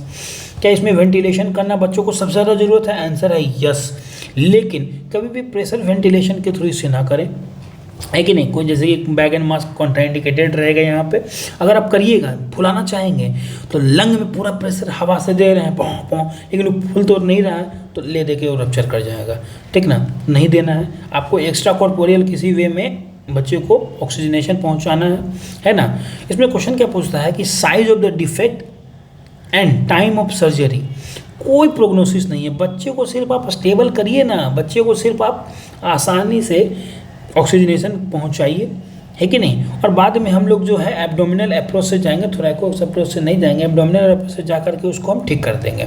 तो size of defect is not linked to their prognosis, their severity and the time of surgery is also not related with their prognosis, है कि नहीं। तो ये सारी चीज़ें हो गई जी। कॉन्जेनाइटल डायफ्रामेटिक हर्निया से बहुत सारे क्वेश्चन पूछे जाते हैं और एक्सरे जो है इसका रेड जोन में आएगा, है कि नहीं, यानी कि देखना ही देखना है, ठीक है। मैंने ये बात की, ये सभी मेरा बात हो चुका था, ठीक है। अब हम एक इसकी में आएंगे, कॉम्प्लिकेशंस क्या क्या होंगे इस कैमरॉन हाइट ऑपरेशंस की। कैमरॉन हाइट ऑपरेशंस की बाद में जो जहाँ इन टू इंड एनास्टोमोसिस किए थे आप, पाइप को ऐसे ऐसे करके जो जोड़े थे दोनों को, तो यहाँ पे स्टिक्चर बनने का खतरा रहता है ना, और GERD के तौर पे भी ये उभर के आता है, ठीक है। टाइप ए में क्या होगा, टाइप ए में तो आप समझ ही पा रहे हैं ना कि दोनों को मिलाना है, दोनों को मिलाना है, ठीक ना। और बच्चों को सबसे पहले हम क्या करेंगे भैया, फीडिंग गैस्ट्रोस्टोमी देंगे, ठीक है। इसको फोकस ऑपरेशन बोलते हैं। ये एक दिन का तो काम नहीं, स्टेजिंग ऑपरेशन के साथ साथ होता है, गैस्ट्रिक को ऊपर पुल किया जाता है, ठीक ना, और जेजुनल इंटरपोजिशन किया जाता है, जेजुनम को ला के रख देंगे वहाँ पे, है कि नहीं, उस तरह से होते हैं। देखिए इसमें क्वेश्चन क्या पूछा जाता है, tracheoesophageal fistula with a distal oesophageal atresia. Distal जब बोला जाए तो इसको ध्यान देना है, ये कौन सा साइड हुआ, ए में एट्रेजिया, बी में सिर्फ ऊपर वाला, ये टाइप बी की बातें कर रही है। तो क्या वेक्टरल एनोमली कॉमनली एसोसिएटेड, आंसर है यस। ओलिगो ना poly, drooling of saliva yes. Respiratory distress with abdominal distension, एक बार सोचे तो डिस्टेंशन रहता है क्या, respiratory distress with abdominal distension होता है क्या, नहीं, क्यों नहीं, कहाँ गैस, इसमें गैस है कहाँ, ट्रैकिया तो इसमें कनेक्ट ही नहीं हो रहा है, तो गैस क्यों होगा, नहीं होगा, समझ में आया, हाँ नहीं होगा। Nasogastric tube fails to pass into the stomach, कहाँ जा रहा है मेरे भाई, यही तो क्वेल हो जाएगा, है कि नहीं, तो उस तरह से है, बात सही है ये। तो ये पीछे लेवल का क्वेश्चन हो गया, आप देख पा रहे हैं, पहले आता था, है ना। अब आते हैं हम लोग बहुत अपने प्यारे से इसोफेजियल परफोरेशन की ओर। इसोफेजियल परफोरेशन का मेन कॉमन काउज क्या है, ट्रोमैटिक है। Traumatic causes are the most common causes and basically, और अच्छे से बोले हम तो हम डॉक्टर का बहुत बड़ा हिस्सा है क्या, मोस्ट कॉमन काउज एट्रोजोनिक इंडोस्कोपी। क्योंकि जैसे ही आपने किया तो कहाँ कटेगा, सबको पता है, क्रिकोफेरेंजियल बिन द नैरोएस्ट, वहाँ पे कट जाएगा, वहाँ पे कुछ दिक्कत आएगी, परफोरेशन आ जाएगा, है ना। मोस्ट कॉमन साइट जो होता है सर्वाइकल, क्रिकोफेरेंजियल्स के आसपास होता है कि नहीं। अच्छा, और दूसरे होते हैं स्पॉन्टेनियस, इसके बारे में तो मज़ेदार कहानी है मेरे पास, वो हैवर्स सिंड्रोम, साहब को सलाम भी है। चलते हैं यहाँ पे, स्ट्रक्चर बलून डायलेटेशन परफोरेशन जो होता है, कब होता है, कहाँ होता है, लोअर इसोफेगस में होता है। जब बलून से आप फैलाने की कोशिश कर रहे हैं रिंग को, वेव को, ठीक ना, तो लोअर इसोफेगस में वो चीज़ें भी होती हैं, इसीलिए उनके कारण जो परफोरेशन होगा वो लोअर इसोफेगस में होगा। मैनेज कैसे करना है इनको, ठीक है ना। अगर मान लीजिए फ्लेक्सिबल इंडोस्कोप यूज्ड किए थे आप, ठीक है, ध्यान से सुने, कंजर्वेटिवली हम तभी मैनेज कर पाएंगे जब मेरे पास कुछ चीज़ें रहेंगी इंडिकेशंस के तौर पे। फ्लेक्सिबल इंडोस्कोप यूज किए थे, उसके कारण परफोरेशन हुआ है जी। ये वाला जो इंडोस्कोपी आपने किया है, इससे किया, ठीक है, फ्लेक्सिबल के कारण। फ्लेक्सिबल बीइंग स्मूथ, कम थोड़ा, और जो रिजिड होता है वो तो समझ ही रहे हो, जो बड़ा छेद करके ही मानेगा। दूसरा सेप्टिक लोड कैसा है, no fever, not increase in the TLC, तो सेप्टिक लोड भी बहुत ज़्यादा नहीं है मेरे पास। Cervical oesophagus injury, cervical oesophagus की इंजरी हुआ है, ऊपर में हाँ चलेगा, कोई दिक्कत नहीं है। पार्शियल टियर है ना, तो समझ रहे हैं इसोफेगस का पार्शियल टियर। पार्शियल टियर से क्या मेरा लेना देना, अगर मान लीजिए इसोफेगस है तो थ्रू एंड थ्रू अगर हुआ तो ये तो कंप्लीट ही हो गया। पार्शियल का मतलब होता है जब आपने इंडोस्कोपी किया है ना, तो करते वक्त इधर से थोड़ा हो गया यहाँ पे, है ना, पार्शियल हो गया, तो समझ पा रहे हैं कि एक डबल बैरल टाइप हो गया, ये नहीं होता है, एरोटिक डिसेक्शन टाइप एक टनल जैसा बन जाता है। तो डबल बैरल साइन जो होते हैं वो इंपॉर्टेंट होते हैं, ठीक है। इसमें बहुत ज़्यादा एक्सरे वगैरह से क्वेश्चन नहीं आता है, तो ज़्यादा दिमाग भी नहीं लगाना अपने को। Double barrel sign barium swallow पे किस में मिलता है जी, सबको पता है किस में मिलता है, इसोफेजियल परफोरेशन, और अच्छे से बोले तो पार्शियल इसोफेजियल में, है ना। उसको जाता है thoracic oesophageal injury. Thoracic oesophageal, thorax के जो पार्ट वाले जो इसोफेगस है उसमें इंजरी, जहाँ की मेडिस्टिनल प्लूरा इज इंटैक्ट। क्या मतलब हुआ, अगर मान लीजिए लंग है और लंग का मैं ये मेडिस्टिनल प्लूरा बताऊँ तो वो इंटैक्ट है, यानी कि सिर्फ जो अपना जो भी सो कॉल्ड परफोरेशन से जो इन्फेक्शन वगैरह है वो सिर्फ और सिर्फ मेडिस्टिनम के लेवल पे ही है ना, ऐसा कुछ नहीं है कि लंग में फैल गया। तो इन सभी का मैनेजमेंट फिर क्या होता है, कंजर्वेटिव मैनेजमेंट होता है, ठीक है। इंडोस्कोपी से हम कब मैनेज करेंगे, मान लीजिए थोड़ा सा फटा था, तुरंत क्लिप मार देंगे, क्लिप जो 2 सेंटीमीटर से परफोरेशन से कम उसमें क्लिप मार देंगे, और नहीं तो सेल्फ एक्सटेंडिंग मेटालिक स्टैंड से भी हम इसको ठीक कर सकते हैं, है कि नहीं। और नहीं तो सर्जिकल रिपेयर कर लीजिए आराम से, कोई दिक्कत नहीं है। Now comes the interesting facts of where syndrome. अब इसमें क्या होता है, कहानी ये है, दिस फेमस जर्मन सर्जन, है कि नहीं, इनको बुलाया गया क्या, हॉलैंड की रानी के द्वारा, राजा के द्वारा, है ना, क्योंकि उनके एडमिरल थे, उनका मौत हो गया, पता ही नहीं चला कि क्यों हुआ। तो बहुत लोग फाउल प्ले को भी सस्पेक्ट कर रहे थे कि क्यों हुआ भाई, है कि नहीं। तब उन्होंने ये पूरे पोस्टमार्टम जाके किया और बताया कि नहीं ऐसे नहीं है, पूरा कहानियाँ हैं। कहानी क्या है ये सुनिए। इस बोयर हाफ सिंड्रोम में होता क्या है, ठीक ना, कि ये इसमें आपको बताएगा कि अल्कोहलिक पेशेंट है, अल्कोहलिक बिंज किया, वही एडमिरल तो है, दारू पिएगा ही बेचारा, है कि नहीं। अहंकार कैसे पैदा लेगा बिना दारू पिए, इधर आइए फिर। उसके बाद होता क्या है कि नहीं। तो इनमें इन सभी लोगों में जो बहुत सारा अल्कोहलिक बिंज करके बहुत सारा खाना भी खा लेते हैं, तो दिक्कत क्या होता है कि ऊपर वाला ये जो लेवल की चीज़ें हैं, मान लीजिए नॉर्मली वोमिटिंग हम लोग कैसे करते हैं, बहुत सारा तुम खाना खा ली हो, पेट बोल रहा है हटाओ इसको, तो यहाँ से प्रेशर क्रिएट होगा, प्रेशर क्रिएट होगा, ये ओपन होगा और ये चीज़ें बाहर चली गई, ख़त्म कहानी हो गई। इन सभी में क्या होता है, खा तो लिए दुनिया भर का, है कि नहीं। देखो क्या बोलते हैं, बदमाश शरीर, खाना बहुत सारा खा लिया है, दारू भी पी लिया है, तो दारू के लिए बॉडी बोल रहा है भाई अब हम नहीं पी पाएंगे दारू, ठीक है। और दूसरा यहाँ खाना बोल रहा है भाई हमको निकलना है, ये बोल रहा है हम दारू नहीं पिएंगे, मुँह ही नहीं खोलेंगे, तो एडमिरल और दारू पिएगा, ये बोल रहा है कि हमको भाई जो लन फन स्टिक वगैरह खा ले उसको हटाओ। इन दोनों के बीच में लड़ाई होने लगता है, ये बोलता है हम दारू नहीं पिएंगे, ये बोलता है हमको खाना बाहर ही फेंक रहा है। इस क्रम में होता क्या है मैं कहानी बता रहा हूँ, होता यही है कि जब ये व्यक्ति वॉमिटिंग, यानी क्या होता है, ये बैरोट्रोमा है बेसिकली, अंदर से बहुत ज़्यादा प्रेशर बढ़ जाता है, इतना ज़्यादा प्रेशर बढ़ जाता है ड्यूरिंग रेचिंग, ओकाई बढ़ने लगता है या वॉमिटिंग के दौरान, और ये ग्लोटिस बंद है जी, है ना, ग्लोटिस बंद समझ रहे हैं ना, उस लेयर अपर वाले को बोला जाता है कि नहीं। तो लेफ्ट लोअर इसोफेगस में, लेफ्ट में क्यों, पहली बात लोअर में क्यों, दोनों बातों को बताने के लिए मेरे पास बहुत प्यारा सा चीज़ है कि मैं बार बार ये बोलना चाह रहा हूँ कि ये जो इसोफेगस है, इसोफेगस लोअर में टर्न लेता है। तो मान लीजिए कि ये खाना फेंके तो खाने को निकलने का रूट क्या, आप ध्यान से देखें, ऐसे है, ठीक ना, और यहाँ पे एरोटा भी है। तो इन सभी कारणों से ये चीज़ वेव जो है इधर ही ट्रांसमिट हो पाएगा, इधर ट्रांसमिट नहीं हो पाएगा, ऊपर ट्रांसमिट नहीं हो पाएगा, इधर ही ट्रांसमिट होगा। जब इधर ट्रांसमिट होगा तो ये लेफ्ट साइड में ही, लोअर साइड में ही परफोरेशन क्रिएट करेगा। समझ में आया क्या, मगज में आया क्या, ईजी है, समझ में आया। क्योंकि मेरे इस स्टमिक कंटेंट का आप देखें ना, किधर से मेरा रूट है, रूट मेरा कितना प्यारा है, रूट जब ऐसे जाएगा जो रूट है उसी को फॉलो करेगा, और barotrauma causes this lower oesophageal perforation to the left side, है कि नहीं। तो यही वोइरेवर साहब ने यही बताया कि नहीं ऐसा कुछ बात नहीं है, ये एडमिरल बहुत ज़्यादा दारू पी लिया था, दारू और खाने में विवाद चला, खाना बोला हम निकलेंगे ही निकलेंगे, है कि नहीं, और दारू बोला है कि हम रहेंगे, नहीं पीना चाहेंगे। अब जो पैक हो गया भाई, दारू नहीं आएगा, दारू बाहर नहीं जाएगा, तो कैसे नहीं होगा, उसमें तो आप समझ ही रहे हैं शरीर का ही चलेगा ना, मन का तो चलेगा नहीं, बाहरी चीज़ें आपको संभाल नहीं सकती, तो दारू बस बाहर की तरफ फेंका, एक लॉन्गिट्यूडिनल यहाँ पे आप समझ पा रहे हैं कि टीयर हो गया, खत्म कहानी हो गया ना, समझ में आया, मरकज में आया ना, एकदम ईजी है। चलिए आते हैं, ये क्या हो गया, राइट कार्डिया जो होते हैं, नहीं ये अलग कहानी है, इसके बारे में मैं बात करूँगा, ठीक ना, ये किस तरह से होती हैं, लेकिन ये कहानी समझ में आया कि एक लॉन्गिट्यूडिनल लेफ्ट लोअर इसोफेजियल में जब टीयर होता है टू बायरोट्रोमा और vomiting against the closed body, that is known as Boerhaave syndrome, है कि नहीं। इसमें क्या क्या होगा अभी बताएं, मेकर्स के ट्रायड है, मेकलर्स ने ट्रायड क्या दिया, इस व्यक्ति को बहुत वॉमिटिंग होगा, बहुत ज़्यादा पेन होगा, और जो यहाँ पे अगर मान लीजिए ये परफोरेशन होगा तो बहुत सारा एयर होगा जो कि सबक्यूटेनियस स्पेस में सर्जिकल इम्फाइसेमा के रूप में, चेस्ट में क्रीपिटस के रूप में आपको मिलेगा।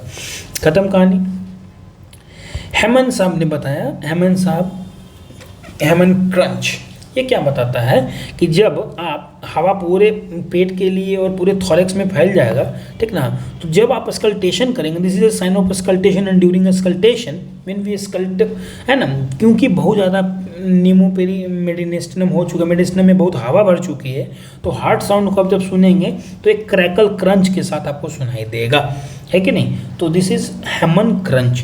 फीचर ऑफ सेप्सिस क्या क्या होता है, सेप्सिस में क्या होता है, जब सेप्सिस को अगर देखना है तो उसमें फीवर है, टैकीकार्डिया होगा, है कि नहीं, टीएलसी बढ़ा हुआ रहेगा, लेफ्ट साइड की ओर प्लूरल इफ्यूजन भी देखने को मिल सकता है, और अपर एब्डोमिनल पेरिटोनाइटिस देखने को मिलेगा इन सभी में। इन्वेस्टिगेशन के तौर पे आप क्या करवाइएगा जी, इन्वेस्टिगेशन में सबसे पहले ब्लड इन्वेस्टिगेशन करवा सकते हैं, इसमें क्वेश्चन आया हुआ पीजीआई के लेवल पे, इसलिए मैं बोल रहा हूँ कि ब्लड इन्वेस्टिगेशन में आप क्या करेंगे, एमाइलेज, क्या कहते हैं कि पैरोटिड ग्लैंड से भी तो एमाइलेज कुछ निकलते हैं, तो एमाइलेज थोड़ा बड़ा हुआ रहेगा, लेकिन दिस इज़ नॉट कि आप पेनक्रेटाइटिस सोचने लगे, क्यों, क्योंकि पेनक्रेटाइटिस वगैरह में 3-3, 4-4 गुना ज़्यादा एमाइलेज बढ़ता है और विद लाइपेज, है कि नहीं। यहाँ पे आइए, अब हम सबसे पहले क्या करेंगे, एक्सरे करेंगे, एक्सरे करके हम देखेंगे कि मेडिस्टिनम में हवा है ना, तो आपको दिखेगा यस हवा तो है। इसमें बेसिकली होता क्या है कि कंटिन्यूअस डायफ्राम साइन मिलता है, यहाँ हवा आपको दिख रही होगी यहाँ पे इस लेवल पे, ठीक ना, तो आपको एक कंटिन्यूअस डायफ्राम साइन मिलेगा, है ना, मतलब ये हार्ट में इतना ताकत नहीं है कि ये इसोफेगस डायफ्राम के ऊपर बैठ जाए और एक कंटिन्यूटी मेंटेन करे, नहीं, इसमें हवा घुस गया, मतलब इसका मतलब है कि बहुत ज़्यादा हवा बाहर है इस मेडिस्टिनल एरिया में, है ना, और ये बता रहा है कि नहीं कहीं तो कहीं परफोरेशन हुआ है, ठीक है। दूसरा क्या होता है जी, नेक्लेरियो भी साइन कहा जाता है, नेक्लेरियो भी साइन देखिए यहाँ पे वही सीरो मेडिस्टिनम का ही पार्ट है, और आप देख पा रहे हैं कि सर्जिकल बोलना गलत होगा, परफोरेशन इम्फाइसेमा के तौर पे यहाँ चेस्ट के नीचे भी हवा है यहाँ पे, है ना, तो इम्फाइसेमा को बता रहा है। अच्छा, दूसरा क्या होता है, स्पिनेकर सेल साइन होते हैं, कहते हैं कि बच्चों में जो थाइमस होता है, मैंने समझने के लिए आपको मैं बताता हूँ, देखिए यहाँ पे इतना बड़ा थाइमस दिख रहा है और इसके बीच में हवा दिख रही नहीं आपको, देखिए बच्चे का है जो हार्ट है इसके बगल में थाइमस एकदम जॉइंटली है, लेकिन क्योंकि ये हवा है तो हवा इसको लिफ्ट कर देता है और ऐसे लगते हैं जैसे क्या कि स्नेल टाइप के हैं, है ना, तो इसीलिए इसको स्पिनेकर साइन और स्नेल साइन भी कहा जाता है, सेल साइन सॉरी, ठीक ना, ठीक है, सेल साइन समझ रहे हैं ना, नाव जो रहता है ऐसे चलता है ना, इसीलिए, ठीक है, इजली है। चलिए कहानी आगे बढ़ाएं, ठीक है। सर्जिकल इम्फाइसेमा के रूप में अपने को क्या मिलेगा, air in the subcutaneous space and ginkgo leaf sign, बहुत लोग बोलते हैं कि गिंको की तरह हो जाता है, गिंको लीफ जानते हैं ना क्या होता है, गिंको लीफ ऐसा होता है हिडेंटल के रूप में, ऐसे अपने को मिलता है, ठीक है, गिंको लीफ साइन, ये बहुत ज़्यादा इंपॉर्टेंट नहीं है दोस्त, है कि नहीं। उसके बाद कॉन्ट्रास्ट स्टडी के रूप में आपको लीक देखना अगर हो तो आइसोहेक्सोल के साथ बढ़ सकते हैं ग्राफीन, और भी वैसे ही बैरियम सोलो सब्सटेंस में रखते ही नहीं है, क्यों अपना लीक में देना, और माथा का दर्द मेरे लिए बनेगा। CECT जो होता है इन्वेस्टिगेशन ऑफ चॉइस है, सर ने क्या बताया, कहीं भी अगर एयर देखना हो तो बेस्ट इज CT करना है अपने को, इससे आप एयर भी देख सकते हैं, लीक भी विजुअल होगा, इन्फ्लेमेशन भी दिख जाएगा, है कि नहीं। सर्जिकल इम्फाइसेमा के रूप में आप देख पा रहे हैं यहाँ पे क्या हो रहा है, आप देख रहे हैं कि यहाँ हवा दिख रहा है आपको, है कि नहीं। अच्छा, उसमें ये फिर क्या है, इसमें आपको यहाँ पे हवा दिख रहा है, ठीक ना, और यहाँ पे हवा आपको दिख रहा है, bilaterally diffuse radio opacity aspirations of the, दिख रहा है ना ये हवा, ये लंग्स के बाहर न्यूमोथोरेक्स क्यों है कि नहीं, मेडिस्टिनम में हवा क्यों है, ट्रैकियल वॉल में इरेगुलरिटीज़ क्यों है, समझ पा रहे हैं। तो ये सभी कारण बनते हैं हमारे किसके, बोहीवर सिंड्रोम के, और बहुत अच्छा सिंड्रोम, मैंने बहुत प्यारा सिंड्रोम, इसमें क्वेश्चन भी आता है। ठीक है, चले आगे। सर्जरी क्या करना है अपने आप को, देखो भैया यहाँ पे टाइम इज क्रूशियल। उस एडमिरल की मृत्यु हो गई बाद में 4 दिन बाद, लोग बचा नहीं पाए, तब ना कहते बोहीवर साहब पोस्टमार्टम करने के लिए। तो मैंने वही वाली बात है कि बहुत जल्दी देहांत हो जाता है। और इसमें ऑपरेशन अगर करना है आपको तो गोल्डन पीरियड 24 घंटा के अंदर करना है। बेस्ट तो अच्छा रहेगा कि 12 घंटे के अंदर ही कर दें। कैसे करेंगे? लेफ्ट, अब आपको बताना है कि लेफ्ट क्यों समझ में आया, मैं बताया था ऐसे जाता है चीज़ें, है ना। तो ऊपर में राइट साइड से अप्रोच लेंगे, नीचे में लेफ्ट साइड से अप्रोच लेंगे, तो लेफ्ट टोरेकोटॉमी करेंगे, लोअर इसोफेगस है। प्राइमरी रिपेयर करेंगे एब्जॉर्बेबल सूचर से, विक्रिल से करेंगे। 24 घंटे बाद दिक्कत क्या होता है दोस्तों कि मसल जो है ना बहुत फ्राइबल हो जाता है। नहीं होता है, इससे मीट कैसे पक जाता है, कुछ दिन के बाद अगर हम मीट पकाएंगे तो उसको ऐसे तोड़ेंगे तो टूट जाता है, वो ऐसा फ्राइबल हो जाएगा। ठीक है, तो क्लोजर में दिक्कत होगा, जब हम सूचर मारेंगे वो पकड़ेगा ही नहीं, है कि नहीं। तो उस तरह से इसीलिए 24 घंटा इसका गोल्डन पीरियड है। अच्छा, अगर पेशेंट लेट आ रहा है, जब लेट आ रहा है तो समझ पा रहे हैं कि अपने को क्या करना है ना, इसोफेगोस्टोमी कर देंगे, है कि नहीं। इन्फ्लामेशन वगैरह बहुत बड़ा हुआ है ना, और लीक को घटाने के लिए यहाँ और यहाँ लाइकेट कर देंगे, ठीक ना। और जेजुनोस्टोमी में एक पाइप घुसा देंगे, खाना खाते रहो, 3 महीने बाद देखेंगे क्या करना है कि नहीं, बाद में आगे सोचेंगे हम। तो ये बहुत ज़्यादा इंपॉर्टेंट नहीं, लेट में क्या ही आदमी का देहांती हो जाता है, बहुत मोर्टेलिटी रेट है जी। मैलोरी वीज टीयर भी एक तरह का बैरोट्रॉमा है, समझ में आ रहा होगा। इसमें भी वही चीज़, सेम चीज़ें ही होती हैं जैसे बोहीवर्स के लेवल पे होता है। लेकिन आपको मैं बता दूं कि ये लॉन्गिट्यूडनल जो होता है टीयर, ये सिर्फ और सिर्फ पार्शियल टीयर, ऐसा नहीं कि फाड़ के परफोरेशन हो रहा है, ये हल्का सा टीयर होता है, पार्शियल टीयर। अब आप देखिए कैसा टीयर है, देखिए ना, पार्शियल टीयर है, बहुत ज़्यादा थ्रू एंड थ्रू टीयर तो है नहीं, है कि नहीं। ये कब, इसके काउज क्या क्या होते हैं, वही अल्कोहलिक बिंज होते हैं, प्रेगनेंसी, समझ में आ रहा है ना। प्रेगनेंसी में क्या होता है, जो वॉमिटिंग होती है ना, इमेसिस ग्रेविडेरम वगैरह, है कि नहीं, इमेसिस ग्रेविडेरम जिसको बोलते हैं, ये स्लाइडिंग हियाटस हार्निया के रूप में भी ये सब कारण बनते हैं। मैलोरी वीज टीयर भी एक तरह का बैरोट्रॉमा ही है, ठीक है। जब इसमें खून बहेगा, है ना, परफोरेशन तो हुआ नहीं, तो आपको क्या होगा, हेमेटेमेसिस के रूप में आप क्या करिएगा, सबसे पहले तो वॉमिटिंग होगा जी, खाना निकलेगा, उसके बाद जब खाना निकलेगा तो फिर वो और खाना के साथ लग के पहले खून निकलेगा, बाद में सिर्फ और सिर्फ खून निकलेगा, ब्लीडिंग के तौर पे दिखेगा। इन्वेस्टिगेशन ऑफ चॉइस क्या है, अपने को अपर जीआई इंडोस्कोपी कर लेंगे, कंजर्वेशन के तौर पे अपने पीपीआई देना है, ट्रेनेक्सा देना है, आईवी एंटीबायोटिक्स देकर के स्टेबल करता है। और ये 95% केसेस में तो खुद ही हील हो जाता है कि नहीं। और कुछ केसेस में नहीं होगा तो इंडोस्कोपी करेंगे और स्क्लेरोथेरेपी मार देंगे इंजेक्शंस के थ्रू, है कि नहीं, तब तो रुकना ही है। और ये ब्लीड जो होता है कहाँ से होता है, अब यही दिक्कत है कि मुझे बताना नहीं चाहिए था, लेकिन अब जब पूछ रहे हैं तो मैं बता देता हूँ। आप समझे, सीटी है ना, सीलियक ट्रंक से क्या हुआ, किसके ब्रांचेस हुए, लेफ्ट गैस्ट्रिक आर्टरी बोले या लेफ्ट गैस्ट्रिक इसोफेजियल आर्टरी बोले, ब्रांचेस बोले, जो बोले, ले दे के लेफ्ट गैस्ट्रिक आर्टरी ही आएगा कल्प्रिट, है कि नहीं। तो उस तरह से bleeding from the left gastric artery को रट लें, वही पीजीआई लेवल का क्वेश्चन है। अब आते हैं achalasia cardia, the most important and the most easy to understand. बस दिमाग खोल के रखना है, घबराना नहीं है। सबसे पहले आपने तो इधर आइए, कुछ मैं आपको बता दूं जल्दी से। इसमें प्रॉब्लम क्या है, प्रॉब्लम यही है भैया कि लोअर इसोफेजियल स्फिंक्टर जो होता है रिलैक्स नहीं कर रहा है। क्यों रिलैक्स नहीं कर रहा है, ठीक है, क्योंकि एनो नहीं है भैया। अगला क्वेश्चन, क्यों एनो नहीं है, क्योंकि भैया गैंग्लियन नहीं है। कौन गैंग्लियन नहीं है, सबम्यूकोजल गैंग्लियन, जिसको कि मेजनस प्लेक्सस में बता रहे हैं। अभी आप सुनिए कि गैंग्लियन 2 तरह के होते हैं, एक सबम्यूकोसा के लेवल पे मेजनर्स होते हैं जो कि लेस इन नॉर्मल, है ना, और इसका काम भी नहीं है हमको मोटर वाला। मसल में जो होता है, मसल के लेवल पे मेरे पास ऑर्बैक प्लेक्सस है या माइंट्रिक प्लेक्सस है, कभी भूलने नहीं दूंगा मैं। मसल के लिए वर्ड क्या होता है, मायो वर्ड यूज़ होता है, मायो आया तो 2 एम जरूर है लेकिन कंफ्यूजिंग नहीं है, याद रखें, ठीक है। मसल में एम यू से मसल ए यू, दोनों सेकेंड वर्ड पे ए यू आ रहा ठीक है। दूसरा मायो से MY भी समझ सकते हैं, ठीक है ना। तो मसल में रहने वाले को ऑर्बैक प्लेक्सस और माइंट्रिक प्लेक्सस बोलते हैं, क्लियर है अपने को। सब म्यूकोसा में मेजनस प्लेक्सस होते हैं, ठीक है।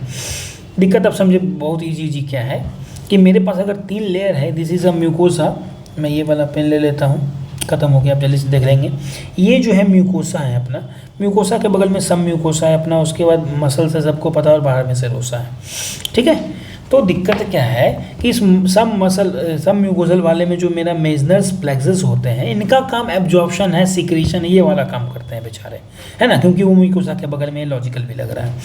लेकिन मसल्स में जो होते हैं ऑर्बैक या माइंट्रिक प्लेक्सस जो होते हैं, मैंने जो बताया कि मायोवर्ड से मसल है कि नहीं, ये मदद करते हैं मोटिलिटी के लिए, है ना।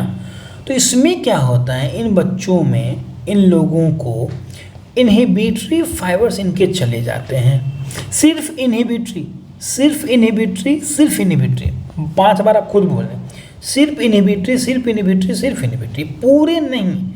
ये कोई हर्ट्सप्रंग डिजीज जैसा नहीं है कि जिसमें सभी गैंग्लियन चलेगा और मेगा गैंग्लियन बन गया, है ना, कि आप इसको बायोप्सी लेकर के देखिएगा कि अरे रे रे इसमें तो कोई गैंग्लियन ही नहीं है, नहीं, इसमें आप देखिएगा तो सब दिखेगा, सिर्फ इनहिबिटरी फाइबर, कितने माइक्रो लेवल पे इनमें डिफेक्ट आप देखिए, सिर्फ इनहिबिटरी फाइबर नहीं है। अब दिक्कत क्या होता है इसमें, ये समझना है अपने को, ठीक है। जब इनहिबिटरी फाइबर नहीं होते हैं तो सर ने क्या कहा कि इसके थोड़ा टाइप्स पढ़ लो पहले। प्राइमरी एक्लेजिया में क्या होता है, इनहिबिटरी गैंग्लियन एब्सेंट होते हैं। सेकेंडरी एक्लेजिया का मतलब क्या हुआ कि चागास डिजीज, है ना, साउथ अमेरिकन, लैटिन अमेरिका वाला जो क्षेत्र है उनमें ये ज़्यादातर सेकेंडरी अमेरिका चागास डिजीज सबको पता है ना, ट्रेपोनेमा क्रूजी के कारण होता है, मेगा कोलोन, मेगा इसोफेगस, आपको याद होगा सब चीज़, है कि नहीं। उसके बाद सूडो एक्लेजिया, सूडो एक्लेजिया में क्या होता है, basically cancer of the surrounding area हो जाता है, जिससे कि उसके मोटिलिटी को प्रॉब्लम होता है, ठीक है। Pseudo achalasia not problem of oesophagus, rather a problem of surrounding area which causes motility hindrance, okay, ये चीज़ समझते हैं। तो 3 चीज़ हो गया। फैमिलियल, कुछ फैमिलियल भी होती हैं AAA सिंड्रोम में, एल ग्रोव सिंड्रोम जिसमें कि 3 A हैं, ए से लाइक्रेमिया, मतलब आंसू नहीं निकल रहे बच्चे के, एकलेजिया, पैल्निरोलिन adrenal insufficiency, that is ACTH resistance 2, ACTH resistance है, यानी कि प्राइमरी डिफेक्ट हो गया, है कि नहीं। इसमें क्या नहीं होता है, ए क्लोरहाइड्रिया नहीं होता, ये भी PGI लेवल का क्वेश्चन पूछा गया है कि नहीं। तो इसको थोड़ा ध्यान देना है दोस्तों, AAA में ये नहीं होता है, इसको देखना है। चलिए आगे बढ़ते हैं और क्लिनिकल फीचर्स के रूप में हम लोग क्या देखेंगे, dysphagia. Dysphagia starts with liquid I, ऐसे कैसे हुआ मुंह, आए वाला मूवमेंट आ गया ना आपके पास, वो लड़का वाला मीम, आए हो गया। डिस्फेजिया लिक्विड के साथ क्यों हो रहा है, तो यहाँ समझते हैं। देखिए, या यहाँ मैं एक नया डायग्राम ही बना के आपको समझाता हूँ कि इनमें होता क्या है। इनमें देखिए प्रॉब्लम क्या है, प्रॉब्लम ये है, ऐसे है। तो इनमें दिक्कत क्या है, एलियस का टोन बढ़ा हुआ है, बहुत ज़्यादा बढ़ गया एलियस का टोन, इतना ज़्यादा बढ़ गया है टोन।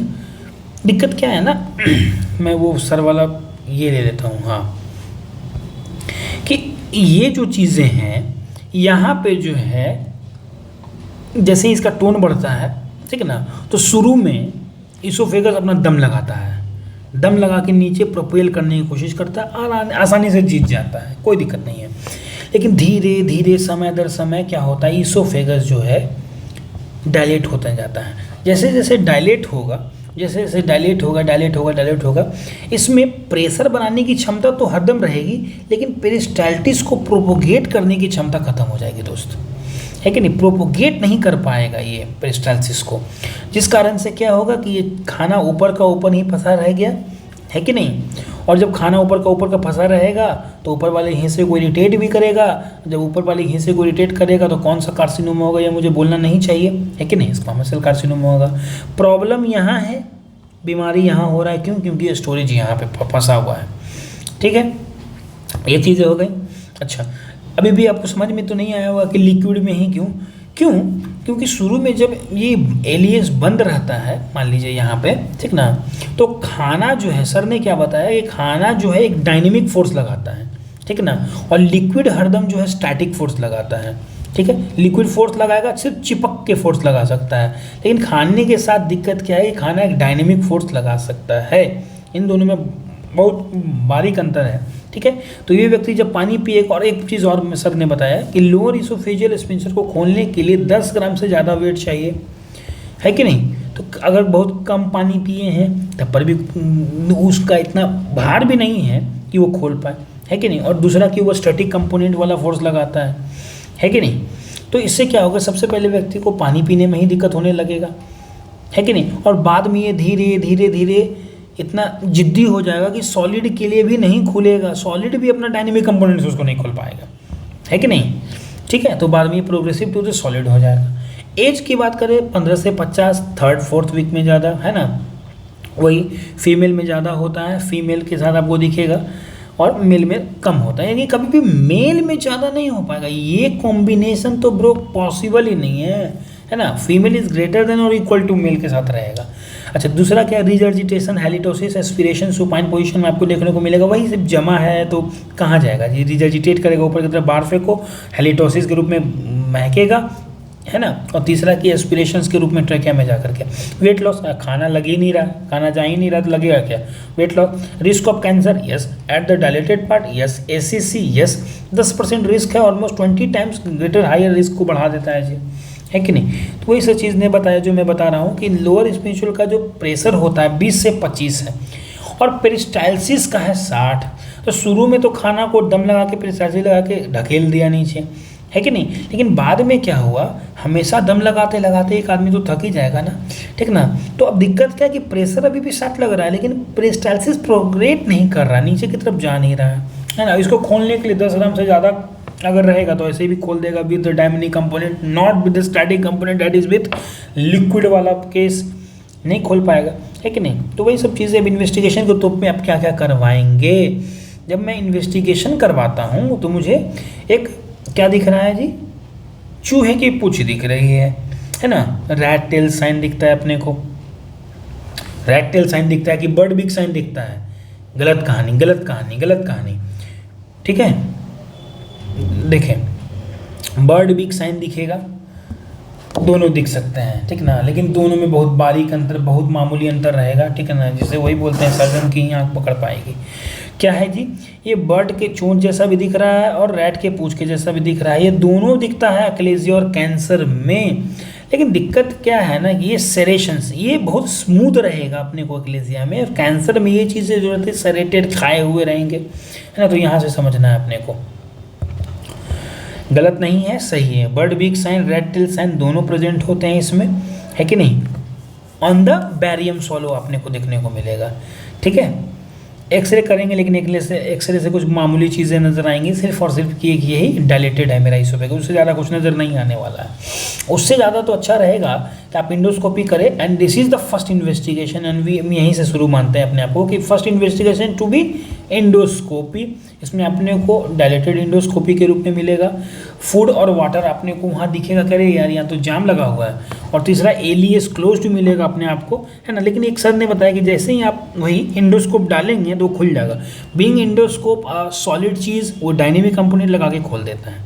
दूसरा बैरियम सॉलो के साथ मेरा इन्वेस्टिगेशन ऑफ चॉइस क्या है, बैरियम सॉलो है। बैरियम खिला के देखेंगे, bird beak sign, rat tail sign अपने को देखने को मिल रहा है। और गोल्ड स्टैंडर्ड जो कि हम बहुत कम ही करते हैं, है ना। सर ने क्या बताया कि आपने को मैनोमेट्री में दिखेगा लोअर इसोफेजियल स्फिंक्टर्स के रूप में नॉन रिलैक्सेंस फेज में अपने को मिलेगा, ठीक है। ज़्यादातर वही अपने को female with dysphasia for the liquid सुनते ही दिमाग कट्ट देवर एक्लेजिया कार्डिया आना चाहिए, ठीक ना। अब इसमें पेरिस्टाल्सिस जो रहेगा, यही तो मेरा कल्प्रिट है, यही तो मैं बता रहा हूँ। प्रेशर है, इवन कि ज़्यादा भी प्रेशर हो सकता है, लेकिन पेरिस्टाल्सिस नहीं होगा दोस्त।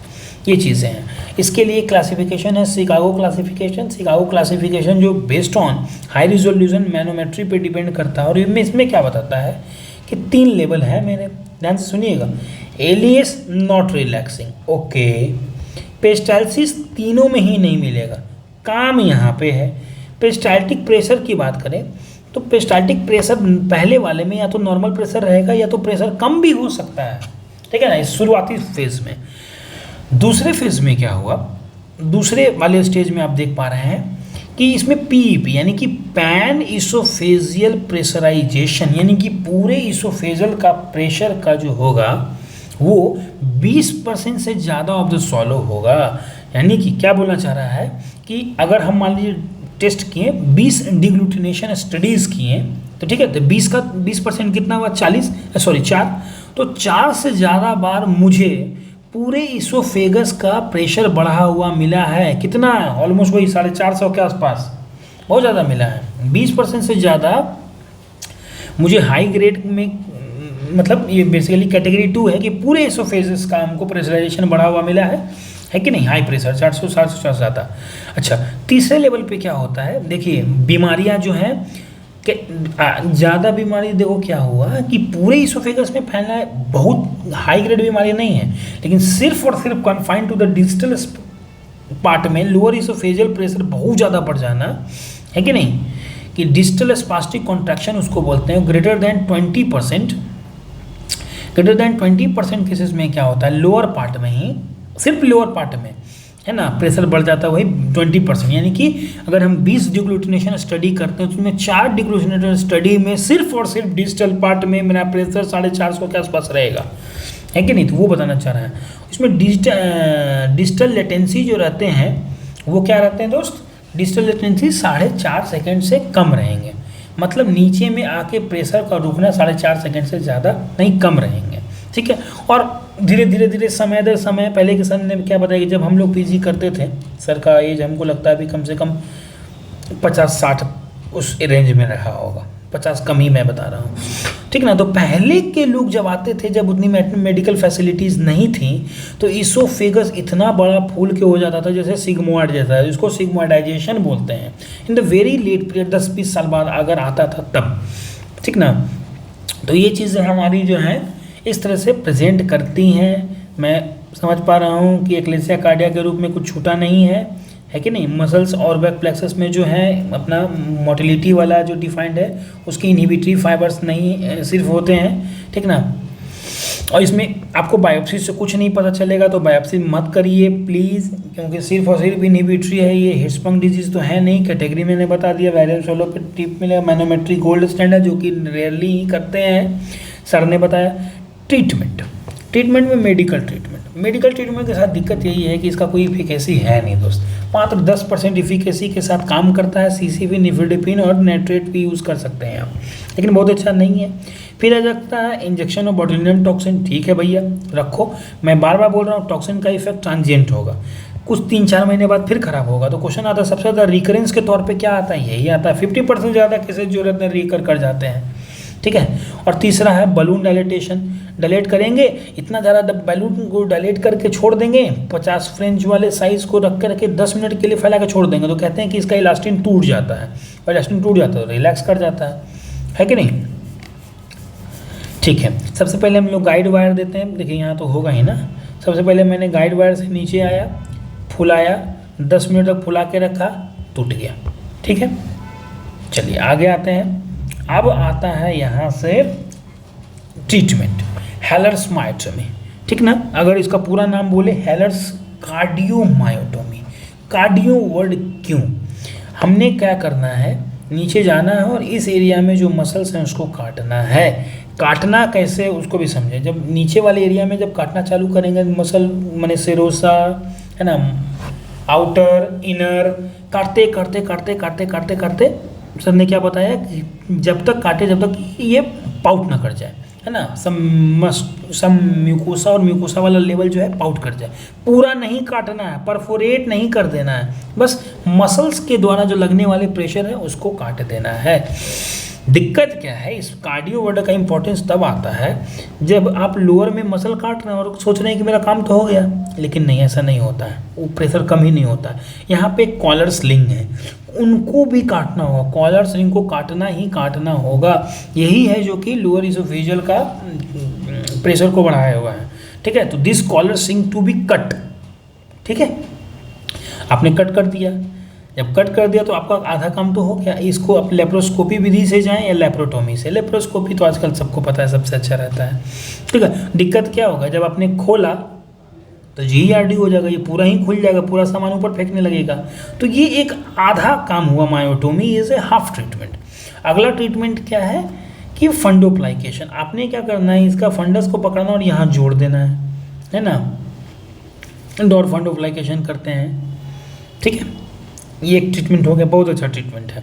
लेकिन आजकल जो बोले विधियाँ जिस तरह से बढ़ रही हैं, तो पर ओरल तरीके से, अब लैप्रोस्कोपी भी नहीं, पर ओरल ही इंडोस्कोपी मायोटोमी, मतलब यहाँ से इंडोस्कोप से अंदर आएंगे, इस पूरे मसल को काट के हटा देंगे, है कि नहीं, काट के हटा देना है अपने को, फिर टनल बना के निकल जाना है, और यहाँ जो छेदे रहेंगे उसे मैं हीमोस्टैटिक क्लिप से सही कर दूंगा, एज सिंपल एज दैट, है कि नहीं। तो इस तरह से मेरा पोएम के थ्रू भी हो सकता है। हेलर मायोटोमी भूलना नहीं अपने, है कि नहीं। तो यहाँ तक का चीज़ जो है हम लोगों ने 5 घंटे में पढ़ा था दोस्तों, ठीक है। आपको ये चीज़ 1 घंटा 34 मिनट का वीडियो बना है, ठीक है। मैं तेज़ी से आज तक जो भी पढ़ा हूँ उसको मैं रिवीजन कर देता हूँ जल्दी जल्दी बोल के, ठीक है। जल्दी आइए। इसोफेगस में आपको पता चल गया, ऊपर से 15 पे, 25 पे, 40 पे, 25 पे 2 रहेगा, 4 कॉन्स्ट्रिक्शन मिल चुके हैं 25 सेंटीमीटर लेंथ के साथ, ऊपर से नीचे 40 सेंटीमीटर दूरी होगा।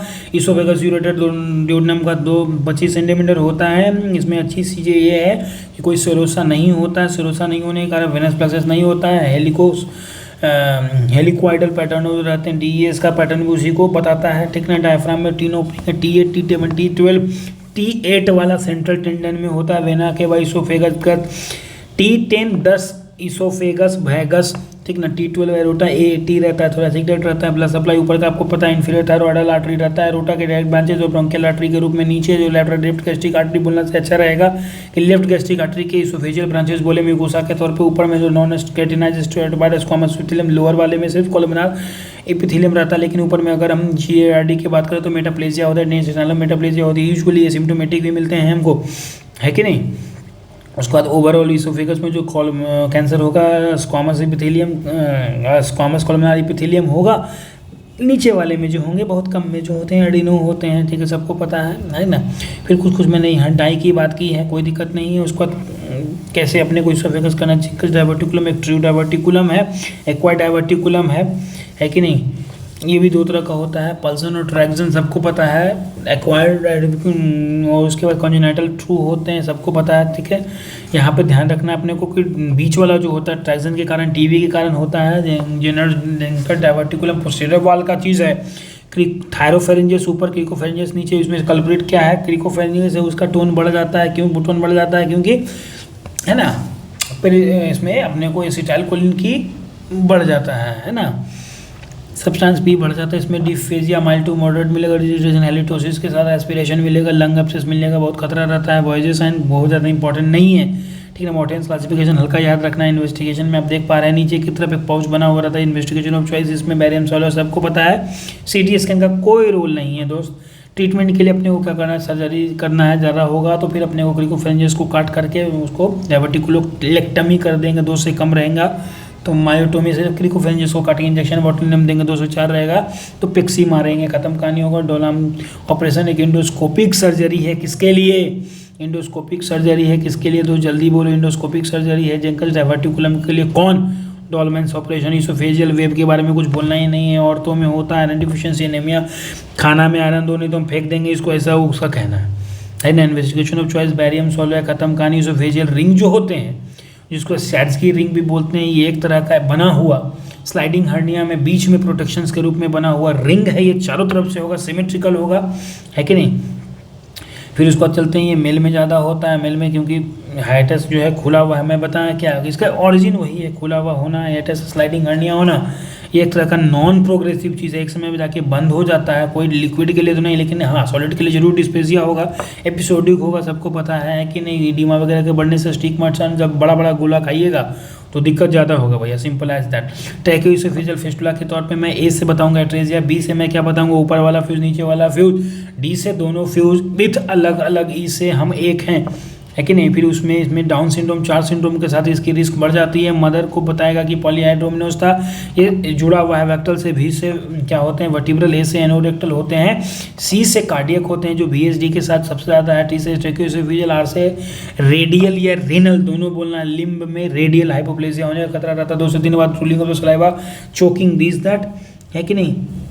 उसके बाद क्या होता है, ए और बी में गैस नहीं रहता है। उसके बाद कॉन्जेनाइटल हर्निया के तौर पे मैं जल्दी से बोल देता हूँ कि 2 तरह के होते हैं।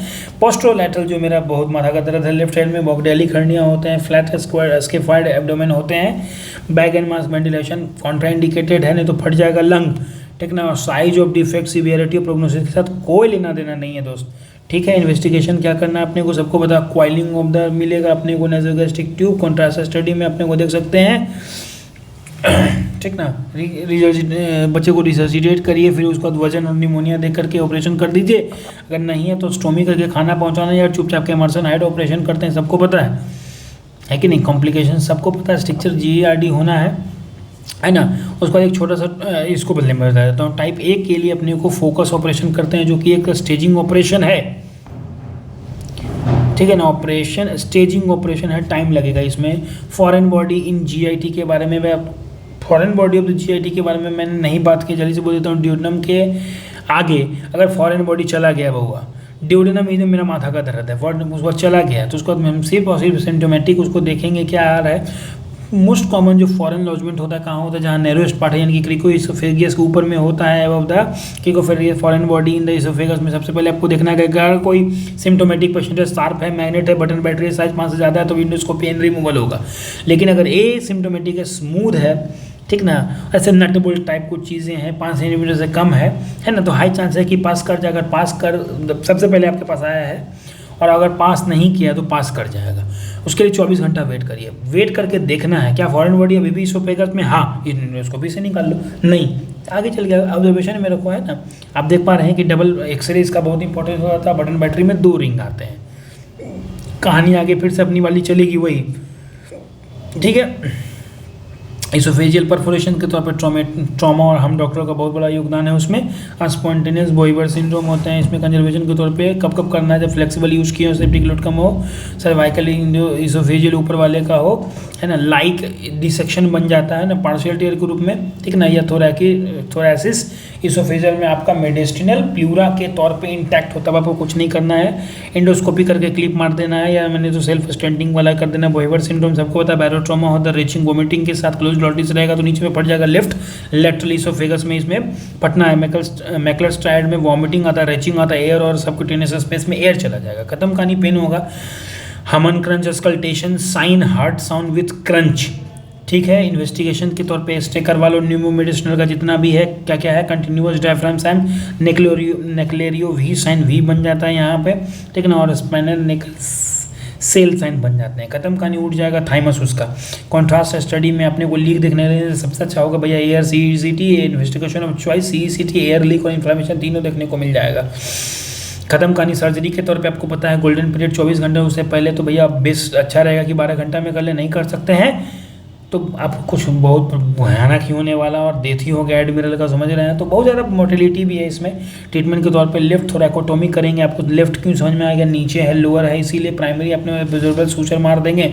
24 घंटा के बाद बहुत दिक्कत होगा, मसल फ्राइबल और दिक्कत हो जाएगा। मैलोरी विस्टियर भी एक तरह का बैरोट्रोमा है, लेकिन इसमें जो होता है किधर, राइट कार्डिया पे होता है, ठीक ना। एल्वोलिक बिंज इसके प्रेगनेंसी में ग्रेविडेरम और स्लाइडिंग हाइएटस हर्निया के साथ आता है।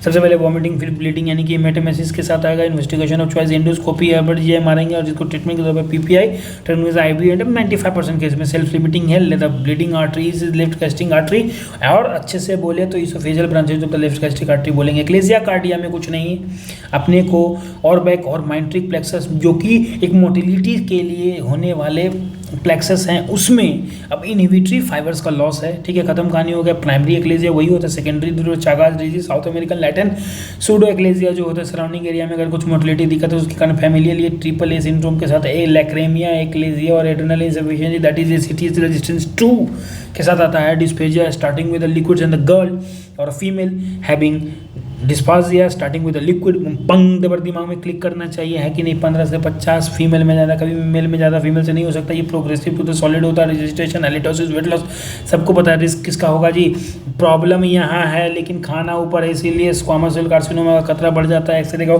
कुछ नज़र तो आना है नहीं। इंडोस्कोपिंग द फर्स्ट इन्वेस्टिगेशन, इंडोस्कोपी करके अपने को देखो डायलेटेड है, रिटेन्ड फूड होगा, एलियस क्लोज्ड है, ठीक है। इन्वेस्टिगेशन ऑफ चॉइस क्या होता है, बैरियम सॉलो होता है, ठीक है ना। Bird beak sign, rat tail sign, rat tail sign तो दोनों में मिलता है, लेकिन स्मूथ और उसी का मैंने इरेगुलरिटीज़ का ही अंतर है। गोल्ड स्टैंडर्ड मैनोमेट्री जो लगभग कम ही करवाते हैं। पेस्टाइसिल एब्सेंट होता है, प्रेशर नहीं कम होता है, प्रेशर तो इनफैक्ट ज़्यादा ही होगा, ठीक है ना। लेकिन पेस्टाइसिस एब्सेंट होना बहुत बड़ा। शिकागो क्लासिफिकेशन इसके लिए हम लोग को क्या सिखाता है कि देखो बेटे, टाइप ए में तो नॉर्मल प्रेशर होता है, टाइप 2 में पैन इसोफेजियल का प्रेशर बढ़ा हुआ रहता है 20% से ज़्यादा स्टडीज़ में।